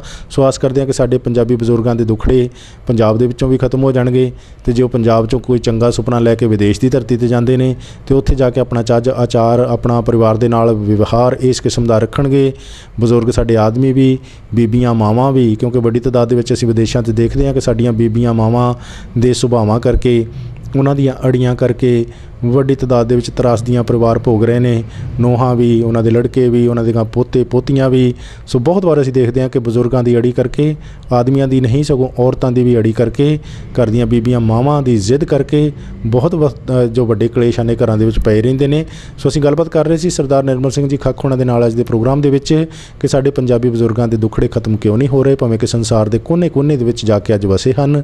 ਸੋ ਕਈ ਸਾਰੀਆਂ ਗੱਲਾਂ ਇਸ ਪ੍ਰੋਗਰਾਮ ਦੇ ਵਿੱਚ ਅਸੀਂ ਕੀਤੀਆਂ। ਸੋ ਆਸ ਕਰਦੇ ਹਾਂ ਕਿ ਜਿਨ੍ਹਾਂ ਦੇ ਸੁਭਾਵਾਂ ਦੇ ਵਿੱਚ ਲਚਕੀਲਾਪਨ ਨਹੀਂ ਹੈ, ਉਹ ਲਚਕੀਲਾਪਨ, ਸਾਵਾਂਪਨ, ਐਡਜਸਟਮੈਂਟ ਕਰਨ ਦੀ ਕੋਸ਼ਿਸ਼ ਕਰਨਗੇ ਅੱਜ ਦੀ ਇਸ ਅਜੋਕੀ ਪੀੜ੍ਹੀ ਦੇ ਨਾਲ, ਅਤੇ ਭੋਗਣਗੇ ਸੁੱਖ ਜ਼ਿੰਦਗੀ ਦੇ ਵਿੱਚ ਜੋ ਸੋਚਿਆ ਹੁੰਦਾ ਹੈ। ਪ੍ਰੋਗਰਾਮ ਦੇ ਅਖੀਰ 'ਚ ਭਾਈ ਸਾਹਿਬ ਕੁਝ ਹੋਰ ਵੀ ਕਹਿਣਾ ਚਾਹੁੰਦੇ ਹੋ? ਜੌਹਲ ਸਾਹਿਬ, ਇੰਨੀ ਗੱਲ ਆ ਕਿ ਜਿੱਥੇ ਤੁਸੀਂ ਬੀਬੀਆਂ ਦੀ ਗੱਲ ਕੀਤੀ ਆ, ਜੇ ਅਸੀਂ ਬਜ਼ੁਰਗਾਂ ਦੇ ਵਿੱਚੋਂ ਮਰਦਾਂ ਨੂੰ ਗੱਲ ਕਹੀਏ ਤਾਂ ਦੋਸ਼ੀ ਬੀਬੀਆਂ ਵੀ ਉਨੀਆਂ ਜਿਹੜੀਆਂ ਸੱਸ ਦੇ ਰੂਪ ਦੇ ਵਿੱਚ ਆ ਜਾਂਦੀਆਂ। ਹਾਂਜੀ। ਸੱਸ ਫਿਰ ਜਿਵੇਂ ਕਿਹਾ ਗਿਆ ਕਿ ਆਮ ਸਾਡੇ ਪੰਜਾਬੀ ਸਮਾਜ ਦੇ ਵਿੱਚ ਕਹਾਵਤ ਹੈ ਕਿ ਸੱਸ ਨਹੁੰ ਦੀ ਵੈਰਨ ਅਤੇ ਨਹੁੰ ਸੱਸ ਦੀ। ਇਹ ਬੜਾ ਇੱਕ ਬਦਨਾਮ ਹੋ ਚੁੱਕਾ ਰਿਸ਼ਤਾ। ਜਿੰਨੇ ਵੀ ਅਸੀਂ ਅਖਬਾਰਾਂ ਦੇਖਦੇ ਹਾਂ ਉਹਦੇ ਵਿੱਚ ਬਹੁਤੇ ਕੇਸ ਜਿਹੜੇ ਆ ਨੌ ਸੱਸ ਦੇ ਵਿੱਚ ਹੀ ਆਉਂਦੇ ਆ। ਪਰ ਅਸੀਂ ਇਹ ਵੀ ਨਹੀਂ ਕਹਿ ਸਕਦੇ ਕਿ ਸਾਰੀਆਂ ਦੀਆਂ ਸਾਰੀਆਂ ਸੱਸਾਂ ਤੇ ਜਾਂ ਨੂੰਹਾਂ ਜਿਹੜੀਆਂ ਉਹ ਇੱਕ ਦੂਜੇ ਦੀਆਂ ਵੈਰੀ ਆ। ਬੜੇ ਪਿਆਰ ਤੇ ਨਿੱਘੇ ਰਿਸ਼ਤੇ ਵੀ ਆਪਸੀ ਵਿੱਚ ਉਹਨਾਂ ਦੇ ਨਿਭਦੇ ਆ। ਤੇ ਸਿਰਫ ਅਖੀਰ ਜਿਹੜੀ ਅਸੀਂ ਗੱਲ ਇਹ ਕਹਿਣੀ ਚਾਹੁੰਦੇ ਹਾਂ ਕਿ ਰਿਸ਼ਤਾ ਕੋਈ ਵੀ ਹੋਵੇ, ਚਾਹੇ ਸੱਸ ਦਾ ਹੋਵੇ, ਚਾਹੇ ਸਹੁਰੇ ਦਾ ਹੋਵੇ, ਚਾਹੇ ਬਜ਼ੁਰਗ ਹੋਵੇ, ਚਾਹੇ ਨੌਜਵਾਨ ਹੋਵੇ, ਸਿਰਫ ਤੇ ਸਿਰਫ ਸਾਨੂੰ ਸੋਚ ਦੇ ਉਸ ਦਾਇਰੇ ਦੇ ਵਿੱਚ ਆਉਣਾ ਚਾਹੀਦਾ ਜਿੱਥੇ ਅਸੀਂ ਆਪਸ ਵਿੱਚ ਰਲ ਮਿਲ ਕੇ ਬਹਿ ਸਕੀਏ, ਨਾ ਕਿ ਅਸੀਂ ਇੰਨੀ ਹੈਂਕੜਬਾਜੀ ਤੇ ਅੜੀਅਲ ਪੁਣੀਆਂ ਦੇ ਵਿੱਚ ਰਹੀਏ ਕਿ ਅਸੀਂ ਜਿੱਥੇ ਖੜ੍ਹੇ ਹਾਂ ਅਸੀਂ ਟਸ ਤੋਂ ਮਸ ਨਾ ਹੋਈਏ, ਚਾਹੇ ਅਸੀਂ ਆਪਣਾ ਆਪ ਬਰਬਾਦ ਕਰ ਲਈਏ। ਸੋ ਗੱਲ ਇਹ ਆ ਕਿ ਜਿੰਨਾ ਕੁ ਮਨੁੱਖਾ ਜੀਵਨ ਸਾਨੂੰ ਪ੍ਰਾਪਤ ਹੋਇਆ ਅਸੀਂ ਸੁੱਖਾਂ ਦੀ ਖਾਣ ਲੱਭਦੇ ਐਵੇਂ ਨਾ ਗਵਾ ਲਈਏ। ਸੁੱਖਾਂ ਦੀ ਖਾਣ ਇਹੀ ਆ ਕਿ ਜੇ ਸਾਡੇ ਸ਼ੁੱਧ ਵਿਚਾਰ ਆ, ਜੇ ਅਸੀਂ ਗੁਰੂ ਸਾਹਿਬਾਨ ਦੇ ਗੁਰੂ ਬਾਣੀ ਦੇ ਧਾਰਨੀ ਆ ਤਾਂ ਫਿਰ ਗੱਲ ਇਹ ਆ ਕਿ ਫਿਰ ਕੋਈ ਵੀ ਦੁੱਖ ਨਹੀਂ, ਤੇ ਜੇ ਧਾਰਨੀ ਨਹੀਂ ਤਾਂ ਫਿਰ ਸਾਨੂੰ ਦੁੱਖ ਹੀ ਦੁੱਖ ਆ। ਗੱਲ ਇਹ ਆ ਕਿ ਜਿਹੜੇ ਬਜ਼ੁਰਗ ਅਵਸਥਾ ਆ ਉਹਨਾਂ ਨੇ ਖਾਧਾ ਹੰਡਾਇਆ ਤੇ ਇੰਨਾ ਆ ਕਿ ਜੇ ਹੁਣ ਵੀ ਸਮਾਂ ਆ ਤੇ ਉਹ ਅੱਜ ਦੇ ਸਮੇਂ ਦੇ ਸੋਚਦੇ ਹਾਣੀ ਬਣਨ ਤੇ ਇਸ ਸਮੇਂ ਦੇ ਉਹ ਲਾਹਾ ਲੈਣ ਜੋ ਅੱਜ ਸਮਾਂ ਇਹ ਨਵੇਂ ਵਿਗਿਆਨਕ ਯੁੱਗ ਦਾ ਆ। ਉਹਦੇ ਵਿੱਚੋਂ ਜੋ ਸਾਨੂੰ ਸਹੂਲਤਾਂ ਮਿਲਦੀਆਂ ਉਹ ਵੀ ਨੌਜਵਾਨਾਂ ਦੇ ਬਰਾਬਰ ਹੀ ਸਹੂਲਤਾਂ ਪ੍ਰਾਪਤ ਕਰਨ, ਤੇ ਨਾ ਕਿ ਉਹਨਾਂ ਨੌਜਵਾਨਾਂ ਦੇ ਰਾਹਾਂ ਵਿੱਚ ਅੜਿੱਕੇ ਬਣ ਕੇ ਆਪਣੇ ਵਾਸਤੇ ਨਫ਼ਰਤ ਦਾ ਕਾਰਨ ਬਣ। ਸੋ ਲਚਕੀਲਾਪਨ ਹੀ ਜਿਹੜਾ ਆ ਮੈਂ ਸਮਝਦਾ ਕਿ ਸਾਰਿਆਂ ਵਾਸਤੇ ਸਾਰਥਕ ਹੋਏਗਾ।